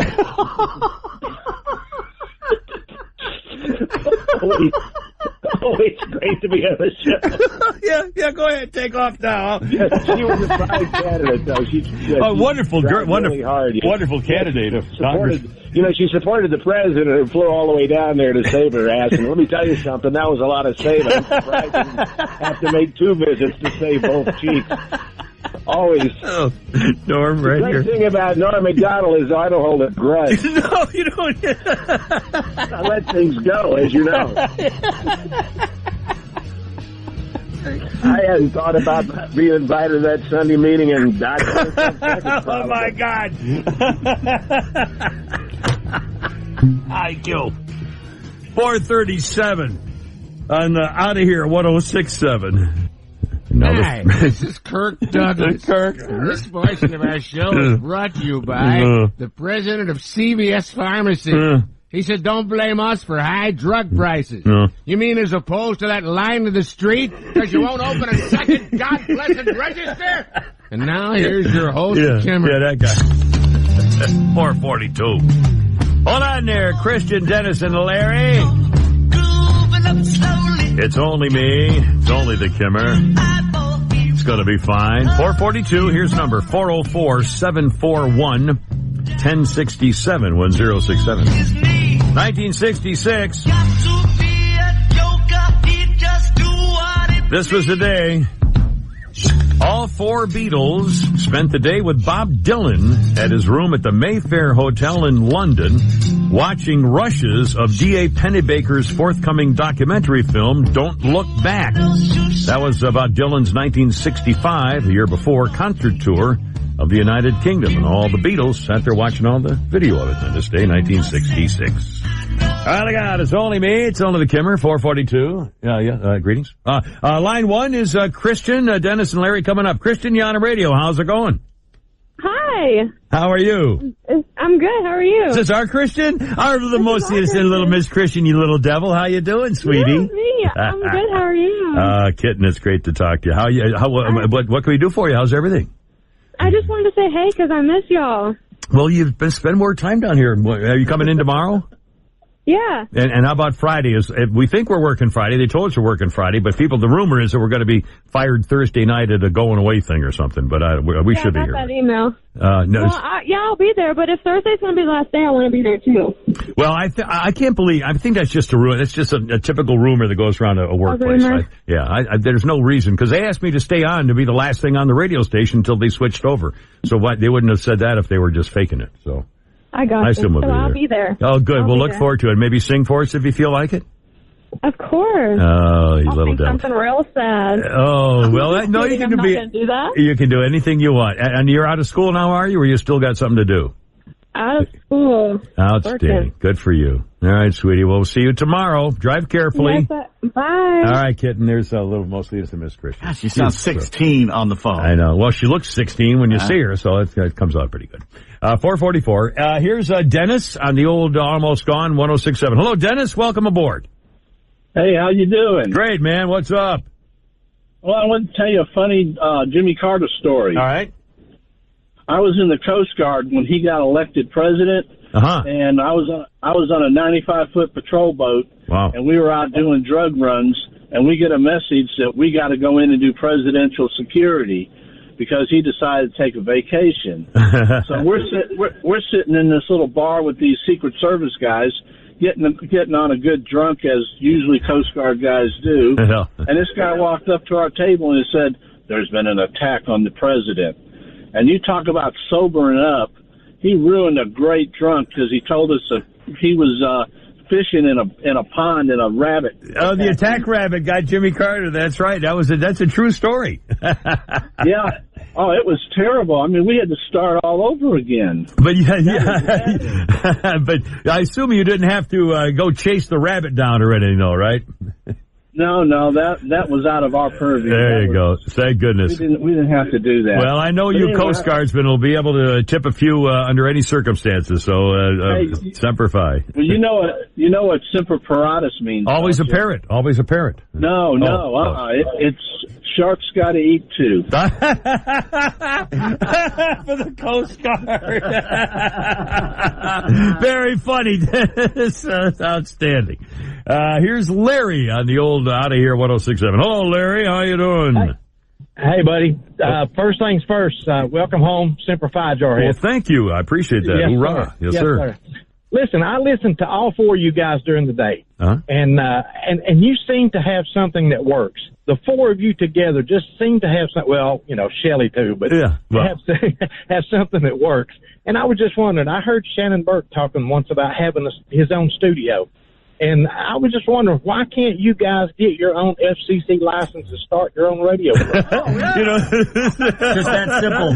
We don't mean. No, we don't mean. Well, no. Don't. Hold on. In fact, while we're at it, let me just explain this. In fact, we hear this a lot. The other day. Larry, the other day, it might have been yesterday. Oh, it's today. It had to be yesterday. Somebody called up Shelley's show and said, well, Shelley, you just get off your ass and you go down to iHeart and tell them you want to get on the radio over there. Yeah, and then somebody else going to say, hey, you lazy bastards, get off your ass, go up to New York and go to the Fox headquarters and tell them you want to start a show. We say, okay, that sounds like a great idea. I did hear that, yes. And one more thing. I've got a very nice letter here from a friend forever, and I kind of left the envelope in the office, so I don't know actually who it's from, but he says, he was talking about all kinds of stuff. He says, here we go. I heard about a guy, Ludlow Porch was talking on WSB, he got fired in a station north of Atlanta. Is that possible for you? Then he says, I wish you guys would fight back. I'll bet you could retain those advertising dollars, you group energy from all your souls just for a little while. Fight back and see what happens. What do you mean fight back? I don't know what that means. It's like we failed because we haven't just gone out and bought another $80 million radio station or something. It's hysterical. Oh man, you guys have the support, so I just we hate to lose you. We don't want you to go away, man. I know. Believe me, we are thrilled and humbled and excited at the same time, and something's going to happen. If nothing else, we will do a podcast, and we'll try to make it as entertaining and the same thing as much as possible as we're doing now. And so we're not planning on disappearing. It's just it's maybe a little goofy for a while, but we're working. we'll be looking for you guys. Thanks, Larry. We'll keep up with you. Thanks, man. Good luck to you, buddy. Thank you. I appreciate it. You know, really, one after another say, well, just get off your butt and go get a station. Okay. You know, you can see me now banging on the door in Salem. I was in there. 448. Here's John on the old Out of Here 106.7. Hello, John. How's it going? Hey, good afternoon, Kimmer and crew. Welcome, sir. Hey, I wanted to apologize. I called earlier, under an alias, and I was kind of harsh on the people, like the dudes calling in about being emotional, so I'm sorry for that. I want to get that out.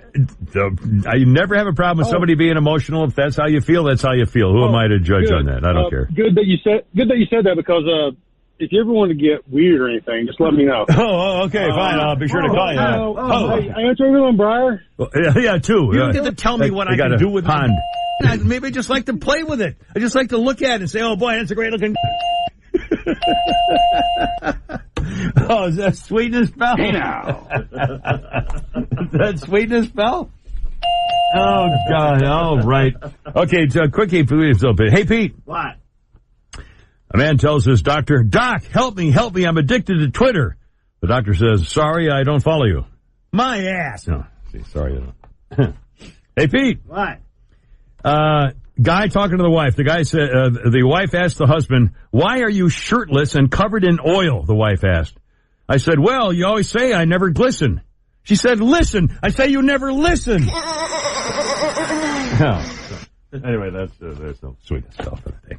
449. As much fun as I make up when I give the punchline here, you'll know why I think this is particularly amusing, talking about the tragedy at Mount Everest where the Colorado lawyer, 62-year-old guy named Christopher Coolish, is the 11th person to die on Mount Everest in 10 days.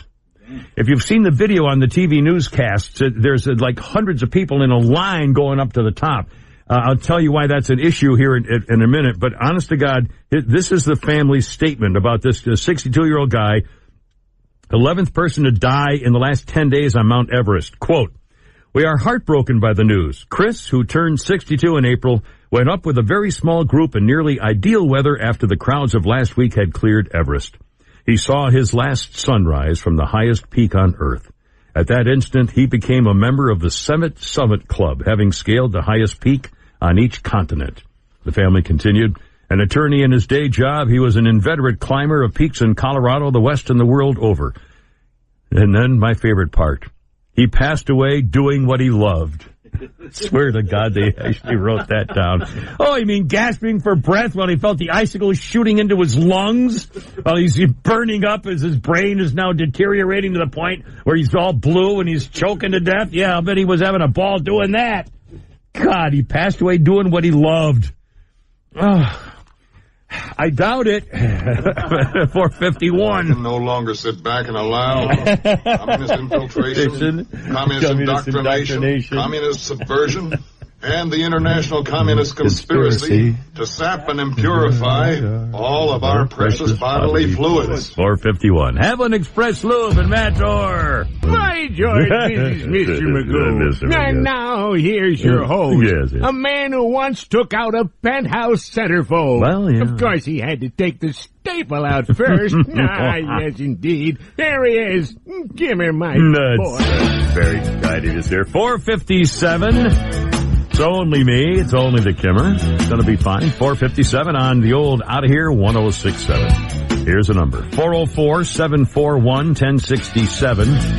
404-741-1067. 1977 on this day, Sting, along with Stuart Copeland and Andy Summers, played together for the first time when they were part of Mike Howlett's band called Strontium 90, and that was in Paris. 1977. Great percussionist. Oh, is that right? Stuart Copeland. Really cool. Strontium 90 was the stuff that used to be found in milk, they thought, from radioactivity and stuff that was dangerous. Probably Chernobyl. Yeah. Amy has a question for you on Twitter. Yeah. Ask him if I can call him Daddy, too. Okay. Back, please. There you go.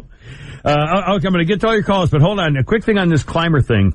I mentioned there's a 62-year-old guy from Colorado, 11th person to die in 10 days on Mount Everest. His family said he died doing what he loved. No, I don't think he died gasping for breath and fearing the pain of Anyway, but here's what's going on Mount Everest. If you've seen the video on TV, this is a scandal. There are so many people on Mount Everest. There's like 300 of them in a row trying to get to the top. And here's what's happening now. Many of the deaths this year has been the worst in years and years, and all the deaths occurred during what they call the peak climbing season when the weather's the best. But most of the deaths are attributed to exhaustion and tiredness, exacerbated because a crowded route to and from the summit has led to dangerous delays. If you've seen the video, it's appalling. I had no idea. There's a line of hundreds of people, like chest to chest. Now one Sherpa says there are more inexperienced climbers than ever trying to get to the top. Some, he says, don't even know how to put their shoes on, but they're fighting and shoving for selfies as they get to the summit. It means everyone waiting to scale the final stretch of Mount Everest is spending more time than they should with limited oxygen supplies at the very top when it's the most dangerous. One climber scaled the summit this week and said it was scary. A doctor from Arizona, his whole life's dream was to do it, and he did it. He said he finally got to the summit. He had to stand chest to chest with 20 other people. It was scary, like being in a zoo. Guides who operate on the Nepalese side of the mountain, from Nepal, the Nepalese side of the mountain, are now switching to the other side of Tibet because they're afraid more people are going to die and they'll get blamed for it. One guide says nothing's going to improve. There's a corruption in the Nepalese government. They take whatever they can get. Nepal's government denies it, saying it's bad weather this year. But others talk about how ruthless and obsessed the climbers are getting to the top that they ignore people who are in trouble. One 18-year-old girl said, I asked people for water. Nobody gave me any. People are obsessed with the summit. They're ready to kill for the summit. Another woman said she climbed to the top. She saw people all around her collapsing. Not one person stopped to offer them oxygen for fear they would die themselves. Mount Everest. This is another example of the social media selfie world. I'm telling you. This is ego, self-proclaimed, look at me, and Dan with anybody else. I mean, climbing Mount Everest is now, this is getting ridiculous. Well, maybe it's always been ridiculous. I don't know. All right, hold on to it. It's 5 o'clock here at the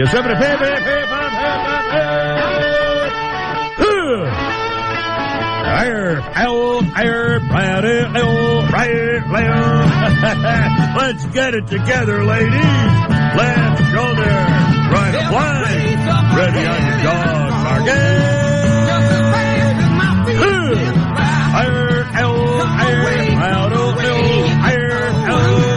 I don't know, but I've been told Eskimo is riding cold. Road guards out.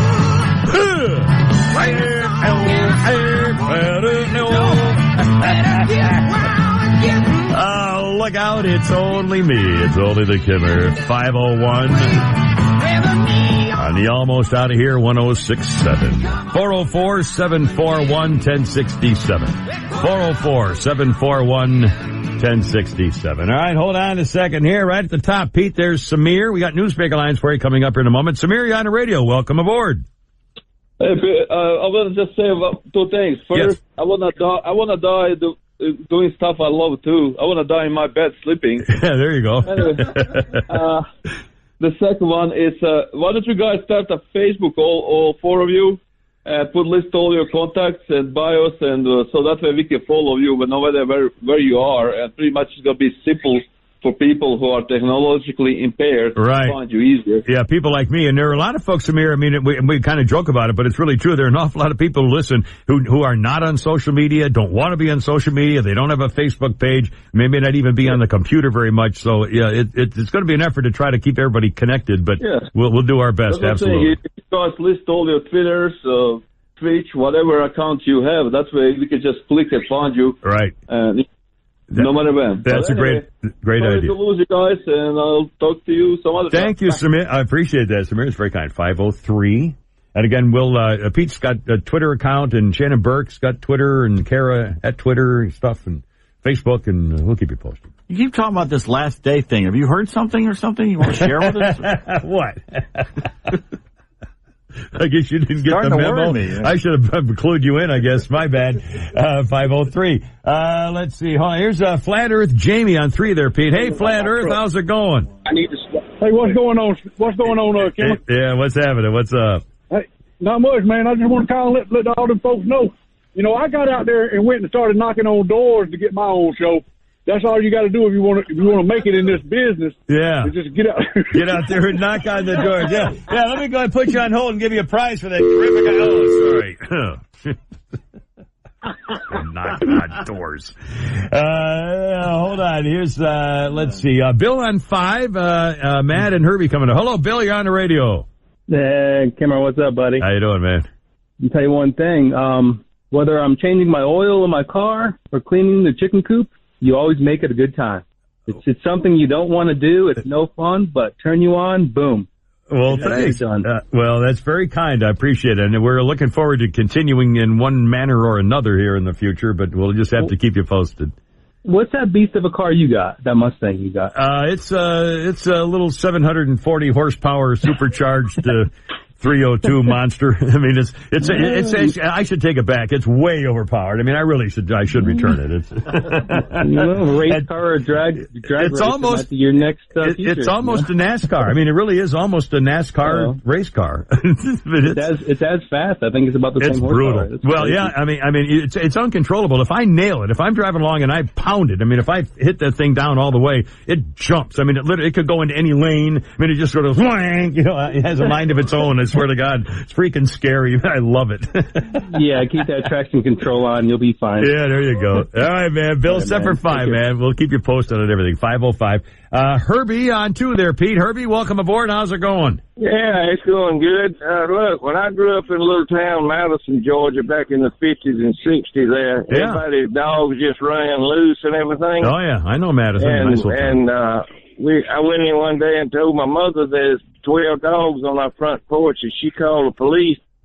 So there's 12 dogs on our front porch, and she said, the police said, is any of them mad? She said, yeah, 10 of them. Okie dokie. Mr. Peter Bone. 506. Here's Matt in Laguna. Hello, Matt. What's up with you today? Oh, you got me all pissed off, man. Those idiots that pay all that money to go walk up a mountain, it's not even a challenge anymore. It's just like, let's walk up this trail. Yeah, it's become a thing now. It's just and stupid. Then try not to die on the way down. It's so idiotic. Yeah. But anyway, speaking of idiotic, who was the joker that decided that National Burger Day should be on Taco Tuesday? Oh, well, there you are. That's right. Taco Tuesday. Come on. You know that? Who the hell thought of that? Idiot. Good point. All right, I got to go. You're killing me. I can't continue. By the way, it's okay to put ketchup on a burger. Yes. As well as a hot dog. Or anything else. Or a hot dog or a kielbasa. You can never put a hot dog on a burger. That's Actually, some people have.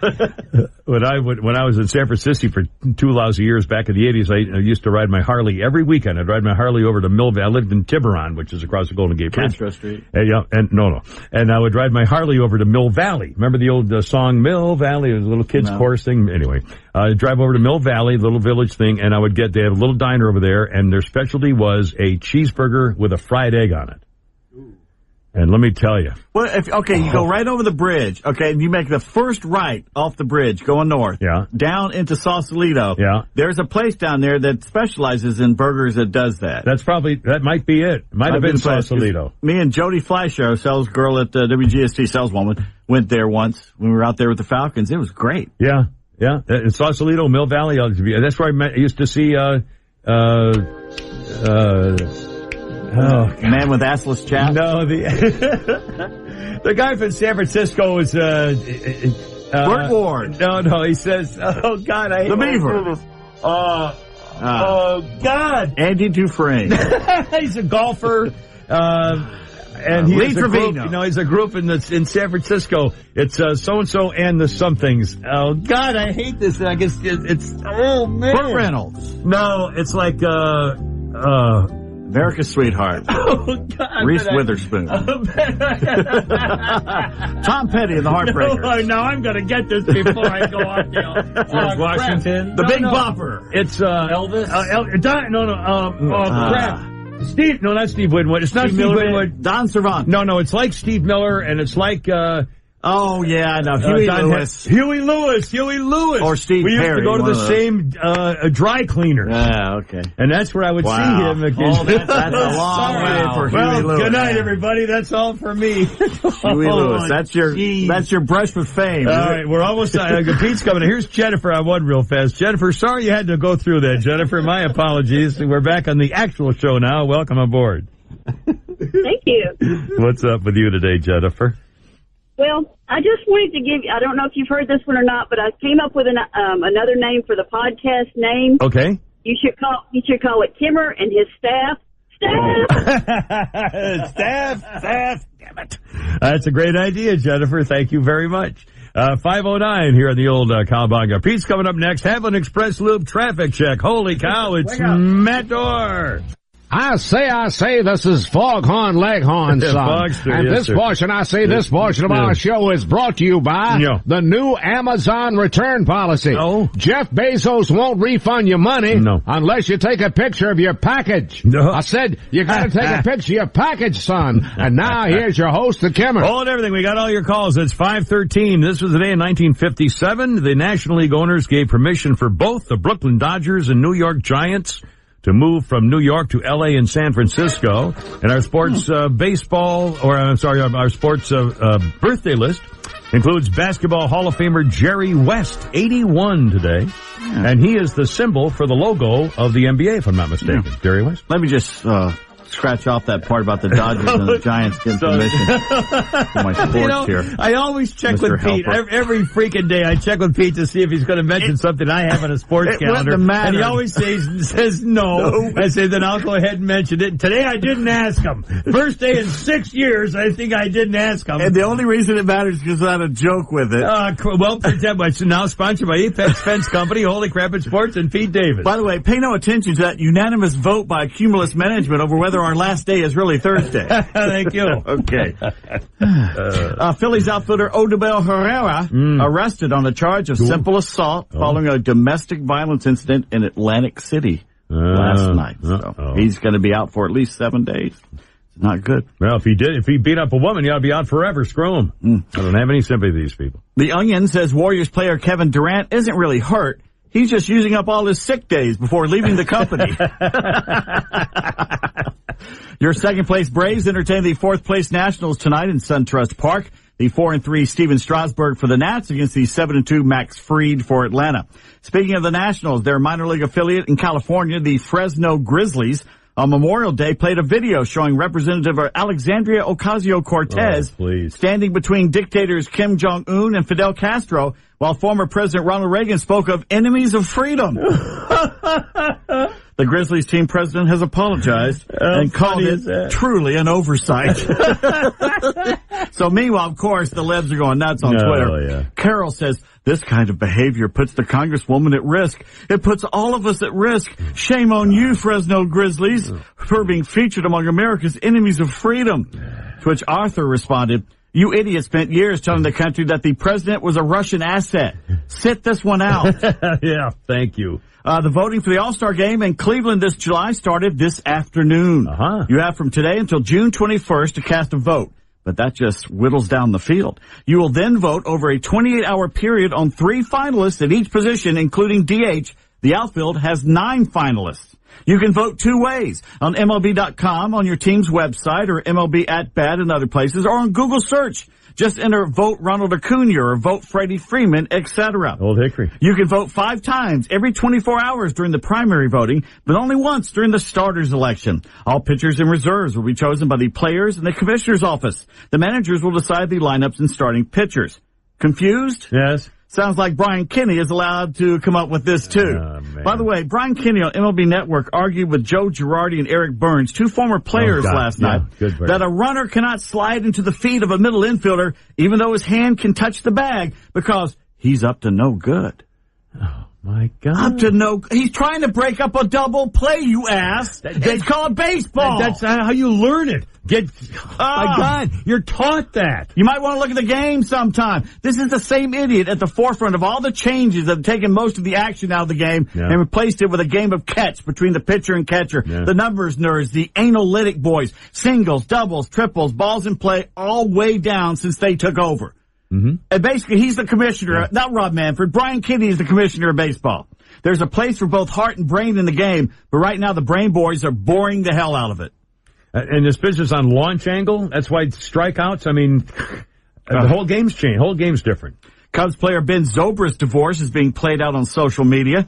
His wife, Christian pop singer Juliana Zobrist, broke her silence by quietly talking to her mother or best friend or she went on Instagram. Oh. Yeah, how did that go? Here's her quote on Instagram. I turned on the heart music just a little. There we go. I am still here. Somewhat in the mire, but I am still here.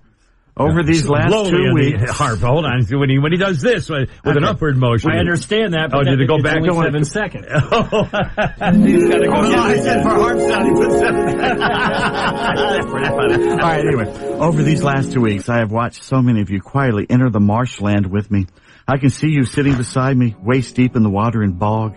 I can feel you in a silence of art, honoring the most intimate spaces of our pain and heartbreak without shame. I can hear you saying, let me carry some of that for you. Oh, my God. Thank you for stepping forward and not back. Thank you for not shutting your eyes. Thank you for holding my heart within yours, even while you do not yet understand exactly what you are holding. Someday I will share, that's what she said. Yeah. Someday I will share my story with you, but not today.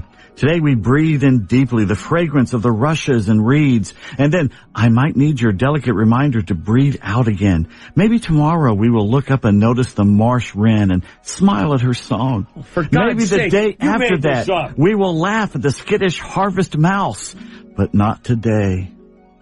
That can't be real. You made that up. Okay, she stole that last line from Game of Thrones.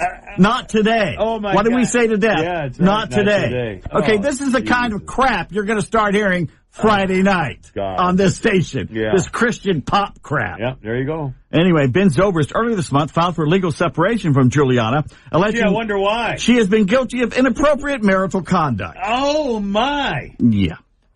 So the Holy Roller's a tramp or what? Yeah. Oh, my Hypocrite. God.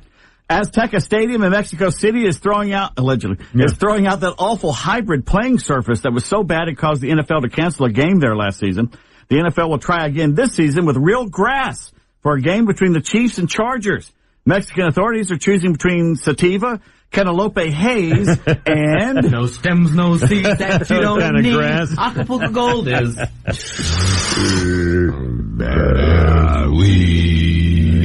Hey, remember that high school pitcher the Braves didn't sign last year that is now signed to get paid to play in Japan? Yeah. Now a high school basketball player is doing it. R.J. Hampton, the number 5 prospect in the ESPN 100 class of this year, is skipping college and will play pro ball in New Zealand. Holy cow. In other news, New Zealand plays basketball. Hampton projected to be a top 6 pick in next year's NBA draft. Can you believe that? Yeah. Wow. And proof they used to have better nicknames back in the day. On this date in 1918, Bullet Joe Bush of the Red Sox threw a no-hitter, actually a one-hitter over the White Sox. The only Chicago hit came from Happy Felsch. I'm not going to even mention what Felsch stands for these days. On this day in 1930, Grover Cleveland Alexander ended his 20-year career. A relief appearance in a Phillies loss to the Boston Braves. Old Pete, as Grover was known, won 373 games, including 30 or more in 3 straight seasons. Holy cow. 300-plus games. Holy cow. On this date, 1939, George Selkirk of the Yankees hit 4 consecutive homers over 2 games. Not bad, but very bad for Philadelphia A's pitcher Robert Joyce because the outfielder hit all 4 off Robert. On this, I'd start throwing him something else. Our stuff's not coming down for a while. On this day in 1941, Senators legend Walter Big Train Johnson threw a baseball through a beam of light, triggering a switch that lit up Washington, D.C.'s Griffith Stadium. 1941, that's pretty cool. On this date in 51, after beginning his career 0 for 12, New York Giants rookie Willie Mays got his first hit, a 450-foot homer off Milwaukee Braves lefty legend Warren Spahn. The Say Hey Kid would go on to smack 18 long balls off the Hall of Famer, the most off any pitcher that he did there. Yeah. All right, on this date in 2011, fans in the upper deck at Dodger Stadium are told to calmly evacuate their seats due to a fire in a nearby storage area. This is what they heard over the PA system. All right, come on, let me see here. Please,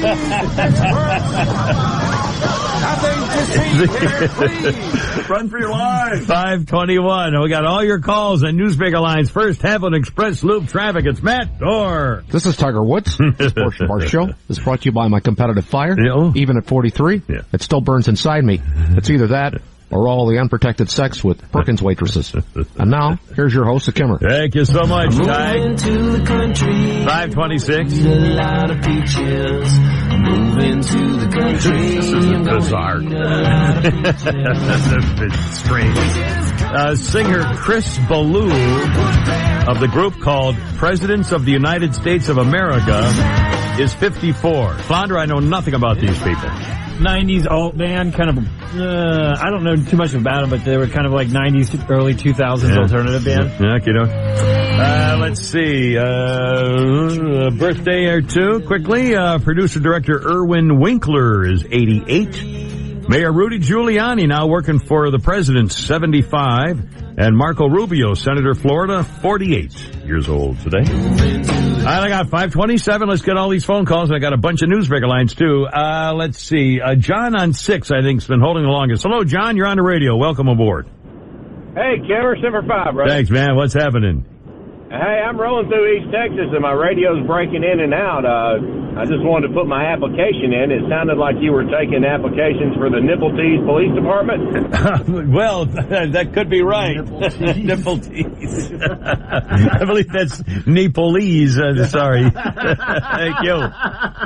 Peter Bone. 528. Let's see. Here's Clay on 3. Hello, Clay. You're on the radio. Yeah, hey, Kimmer. I wanted to, since everybody else is confessing, I've got a confession to make. All right, sir. My real name isn't really Clay or Clayton. Yeah. It's actually Longwood, Harry Longwood. All right, sir. And then I also wanted from there to tell you that one time when I was young, my dad asked me if I knew the difference between eggs and poop, and I said no. Oops, daisy. Well, Pete got you on that one. So... boy, breakfast sure tastes funny. But only one way that could go. You know better by now. I mean, really. All right, hold on. Lee on 2, Pete, on the old, 1067. Hello, Lee, you're on the radio. Good afternoon, guys. Welcome.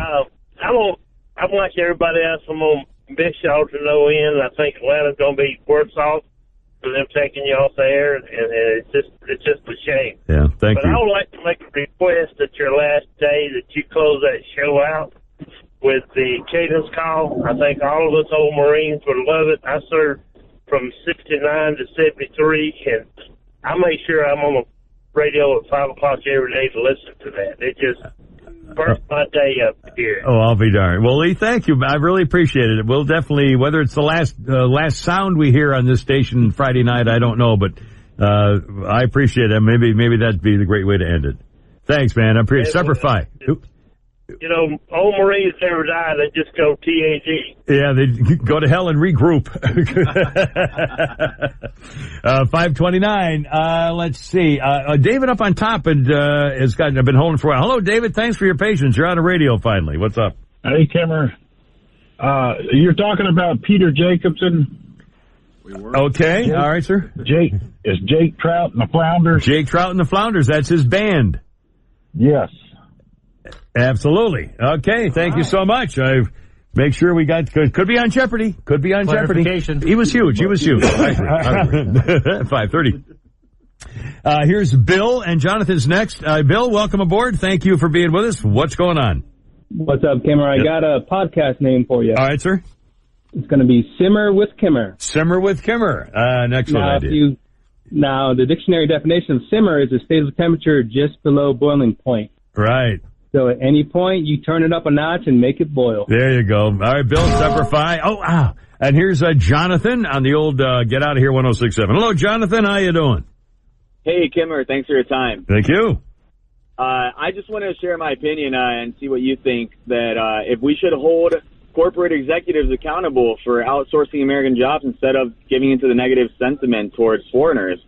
What do you think? Wow, outsourcing negative sentiment toward foreigners. Here's what I think. I think it's 5:31, and I wanted to. What's that? You had a quote about this one. Oh, yeah. In fact, here's what I said once.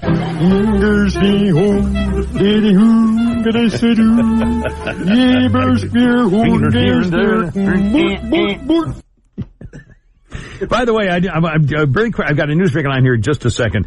I was reading from a letter earlier where a fellow's name is Ron, I believe, who was talking about, let's see, he said, I disagree when you say radio is dead. I like laying in the dark listening to Art Bell. Something about those things. Caller talking about Ludlow getting a station up in the north. Maybe you can do that. And then I mentioned the part where he says, you got to fight back. You've got to fight back. Just for a little while, fight back and see what happens. And then he says, I used to be, as a little boy, used to go to tent revivals and put on by traveling evangelists, and the atmosphere was great. So he said, here's an idea. Set up locations north, south, east, and west of Atlanta. That's where your audience is, the true patriots. Set up rallies, call them the Four Freedoms. Pete and the Kimmer, these fans who are offering your moral support and also their monetary support, you are wrong to refuse them. That's underlined. Dale. They need to feel like they are part of something important collectively where you can fight for free speech. Please don't look at it as charity. Humble yourselves humble yourself and listen to this clarion call. Email saying I don't do Facebook. If you don't get in touch with me, I'll go to Houck's Grill and see if they can tell me where you end up. Wow. One door closes, another one opens. It's just a fact. Now, this is kind of cool. He says, an old sailor knew our family and who knew we were facing a terrible crisis one time offered his support with this following saying. It matters not how the winds may blow. It matters only how you set your sails. Then he writes, please fight back and we'll fight with you, a friend forever. He left a voicemail for you, too. Here's one last piece of advice. Here it is now. For the Kimmer. You know, despite what happened, I'm still convinced you have very fine qualities. I think you can still become a gentleman someday if you understand and abide by the rules of decent society. Hey, Newsbreaker line, good afternoon. Good afternoon, Kimmer. This is Christopher Walken. Christopher, how's it going, man? How you doing? Well, I recently saw our old friend Mark Aram at Five Guys Hamburgers. He was at Five Guys Hamburgers? Yeah, Mark wasn't hungry. He just wanted to meet the Five Guys. Kind of like when he went to Men's Warehouse and they wouldn't sell him a man. Where are the suits? I'm all right now, but last week I was in rough shape. Well, what do you mean? What rough shape? What? Well, last week my doctor wrote me a prescription for daily sex. Daily sex? My wife swears it says dyslexia. Hello. Guess who wins that one? It's so sad that you don't have a backup plan, Kimmer.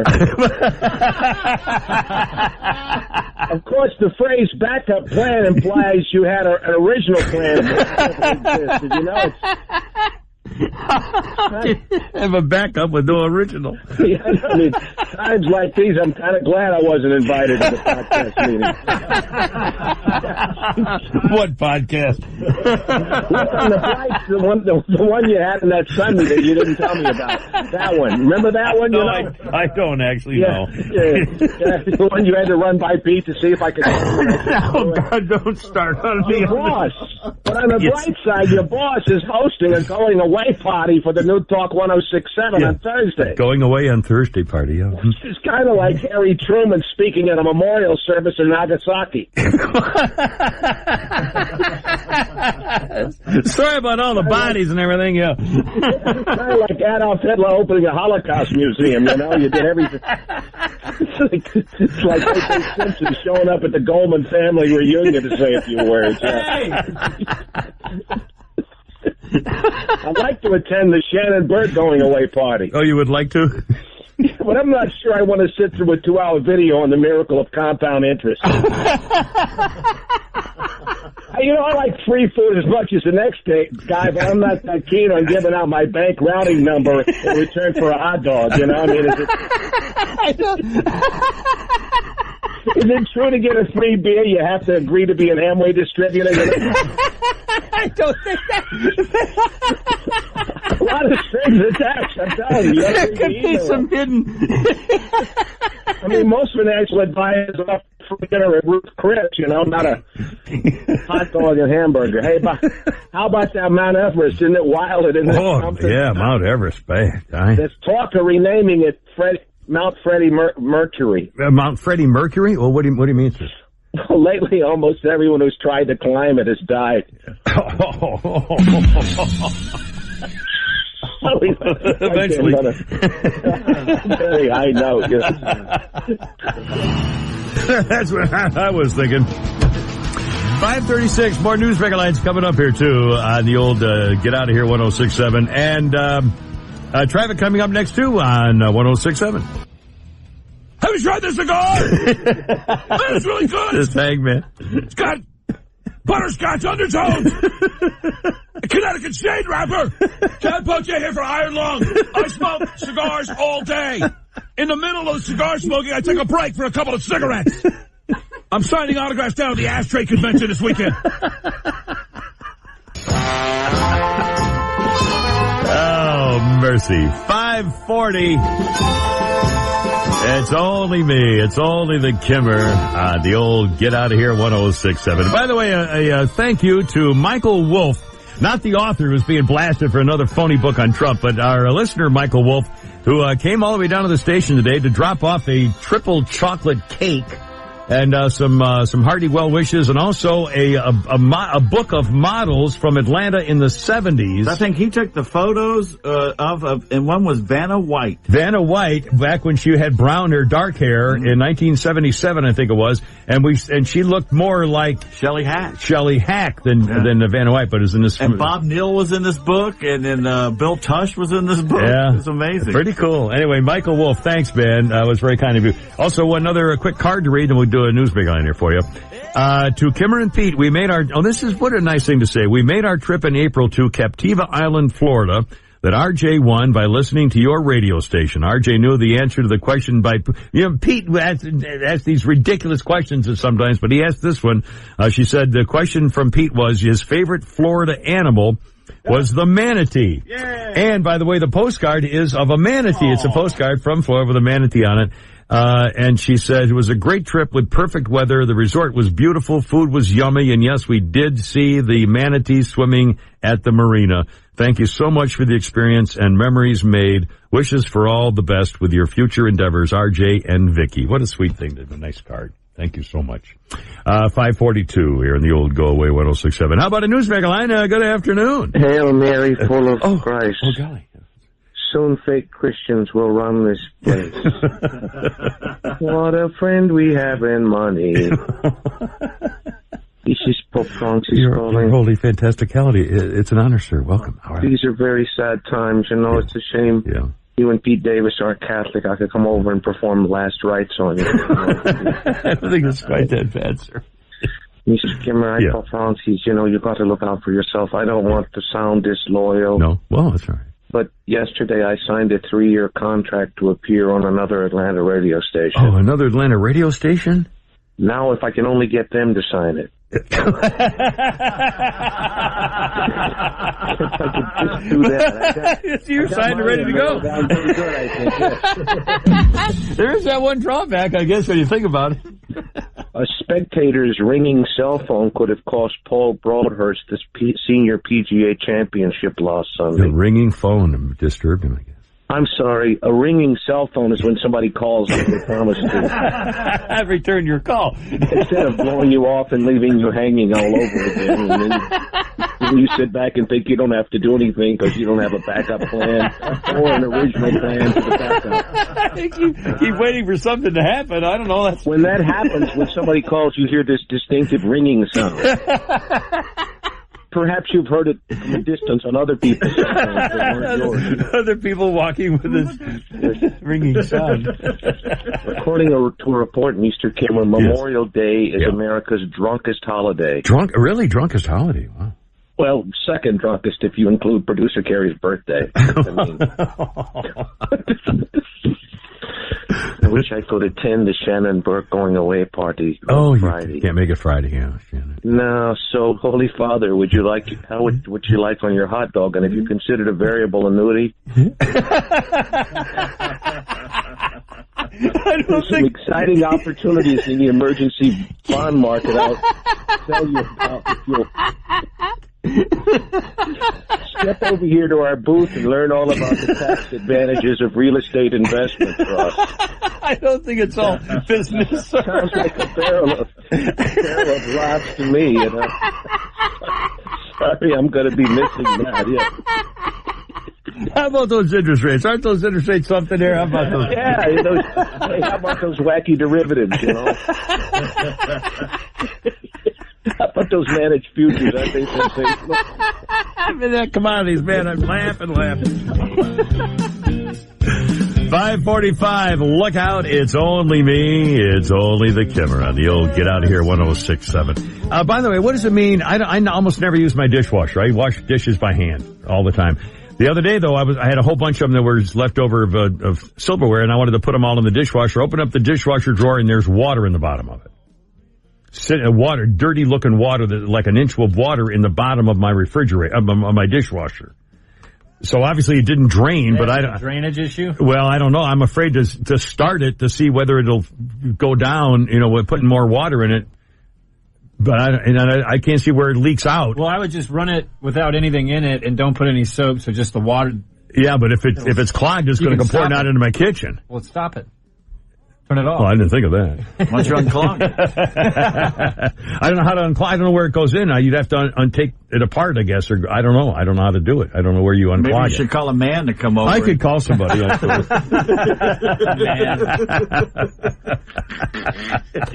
A real man.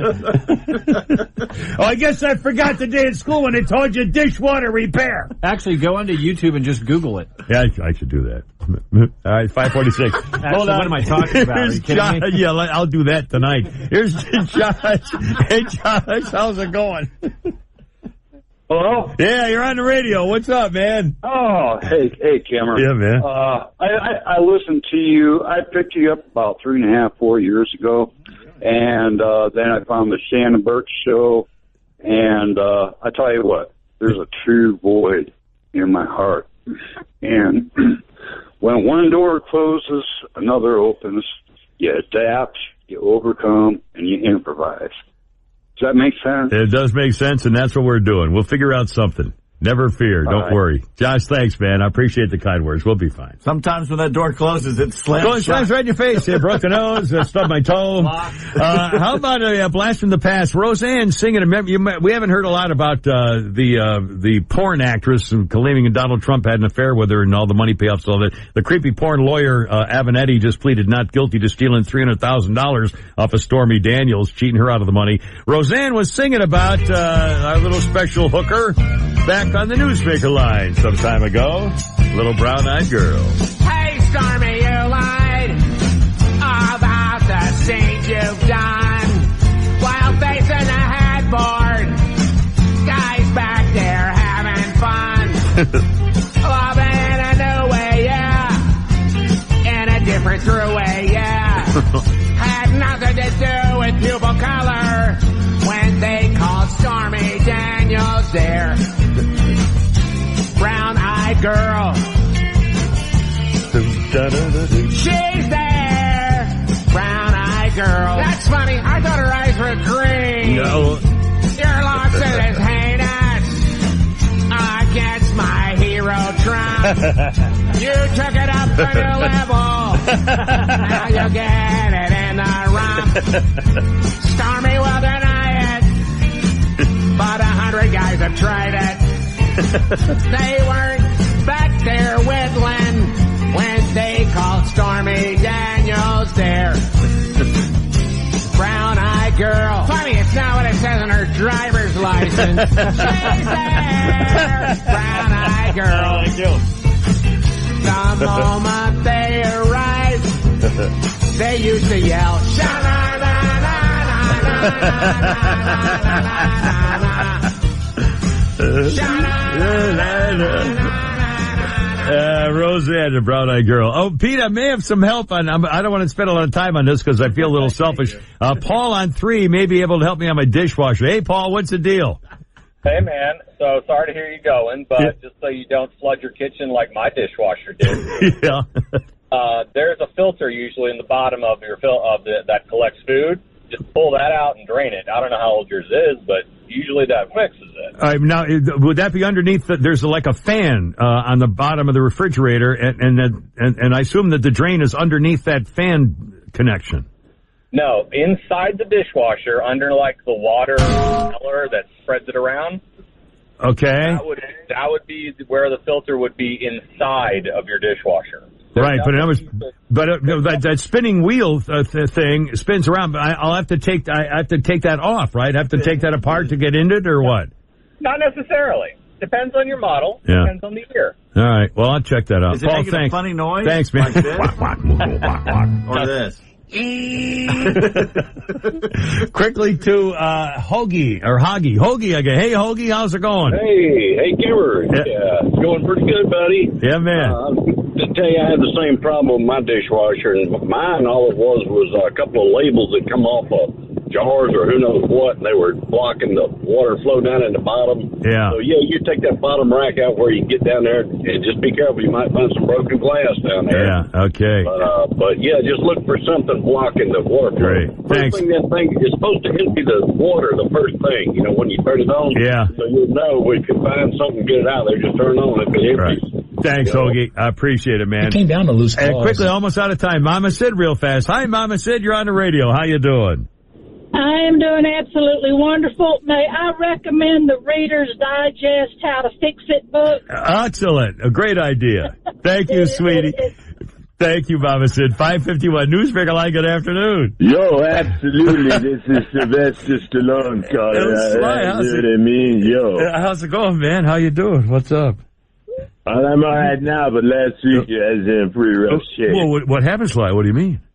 Well, I went to an Air and Space Museum. There was nothing there. There's nothing there, ladies and gentlemen. I had a guy come up to my front door and try to sell me term life insurance yesterday. We're at the front door to sell term life insurance? I said, hey, look, buddy, if I wanted high-pressure sales tactics, I'd attend the Shannon Burke going-away party on Friday night. Ted Jenkins. Where financial advisors are standing by to review your portfolio and mine as much personal information as possible under the guise of a going-away party, all right? I don't really think that's what they're doing, sir. At least Merrill Lynch offered me a steak dinner at Bones instead of a hot dog. A toaster or something. As a big baseball fan, I was sorry to hear about the passing of former Boston Red Sox Bill Buckner. Bill Buckner died, yeah. Yeah, he is a whole man whose entire life was marred by one major screw-up. One major screw-up, yeah. Yeah, as opposed to radio management where multiple screw-ups lead to multiple promotions, if you know what I mean. And that's part of the Cumulus Fail-Forward program. Where the morons who ran you into bankruptcy are kept on as consultants. Makes a lot of sense. You got me there. Thanks, Rocky. 5:53. All right, hold on. We want to get one more Newsmaker Line on because we're almost out of time for the day. Good afternoon. Hey, Kerry, this is Norm McDonald calling. Hey, Norm, how's it going, Norm? How are you? Well, I've been doing a little reading, about World War II and all. And let me tell you something. Yes, the more I read about this Hitler, the more I don't care for the guy. Last week was kind of odd. Did I ever tell you about that? Last week? What do you mean? Well, I went to a Shannon Burke going-away party and a financial seminar broke out. Guys with booths and stuff trying to sign me up for whole life insurance. It's not really... these are the kind of guys who would try to twist Bob Dole's arm for that. You want that parking ticket validated? Here, take this pamphlet. Exactly, yeah. Yeah, Saturday was a weird day, Weird day Saturday, was it? Well, I was walking down the street, I found a hat full of money, and then all of a sudden I'm followed by some guy with a guitar. Yeah, we're just sitting there on the sidewalk, wasn't it? Yeah. Scientists say they're close to developing a flu shot that could last a lifetime. Last a lifetime? Especially when it doesn't work and you die of the flu. That's like when you try to sell something to a Hamilton cast member, the least important thing to him selling point-wise is a lifetime guarantee. right, yeah.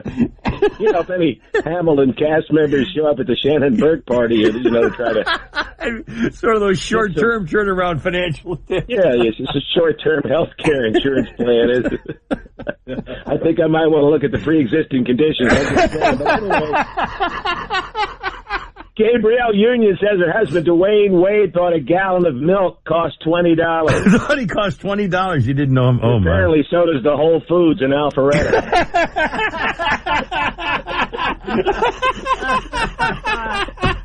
You're not going to get these kind of jokes. You know, you're going to get more.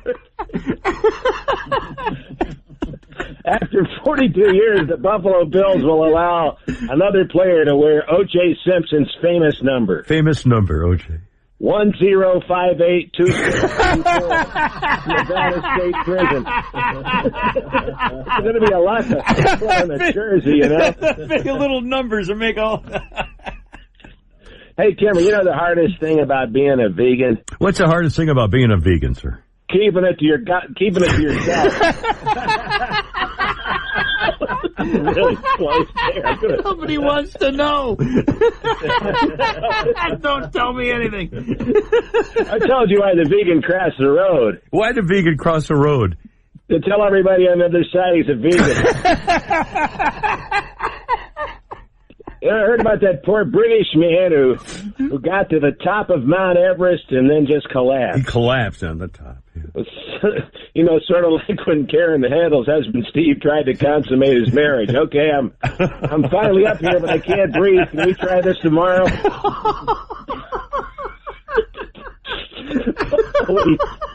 It's great to be on the show. yeah, go ahead, take off now. Yeah, she was a fine candidate, though. Wonderful candidate of Congress. She supported the president who flew all the way down there to save her ass. And let me tell you something, that was a lot of saving. Look out. Almost 5:57. Mark Levin coming up for another couple of days anyway. And in the meantime, it's only me, it's only the Kimmer. Hoorah! Semper Fi! I gotta go, you're killing me. Look out! Hey!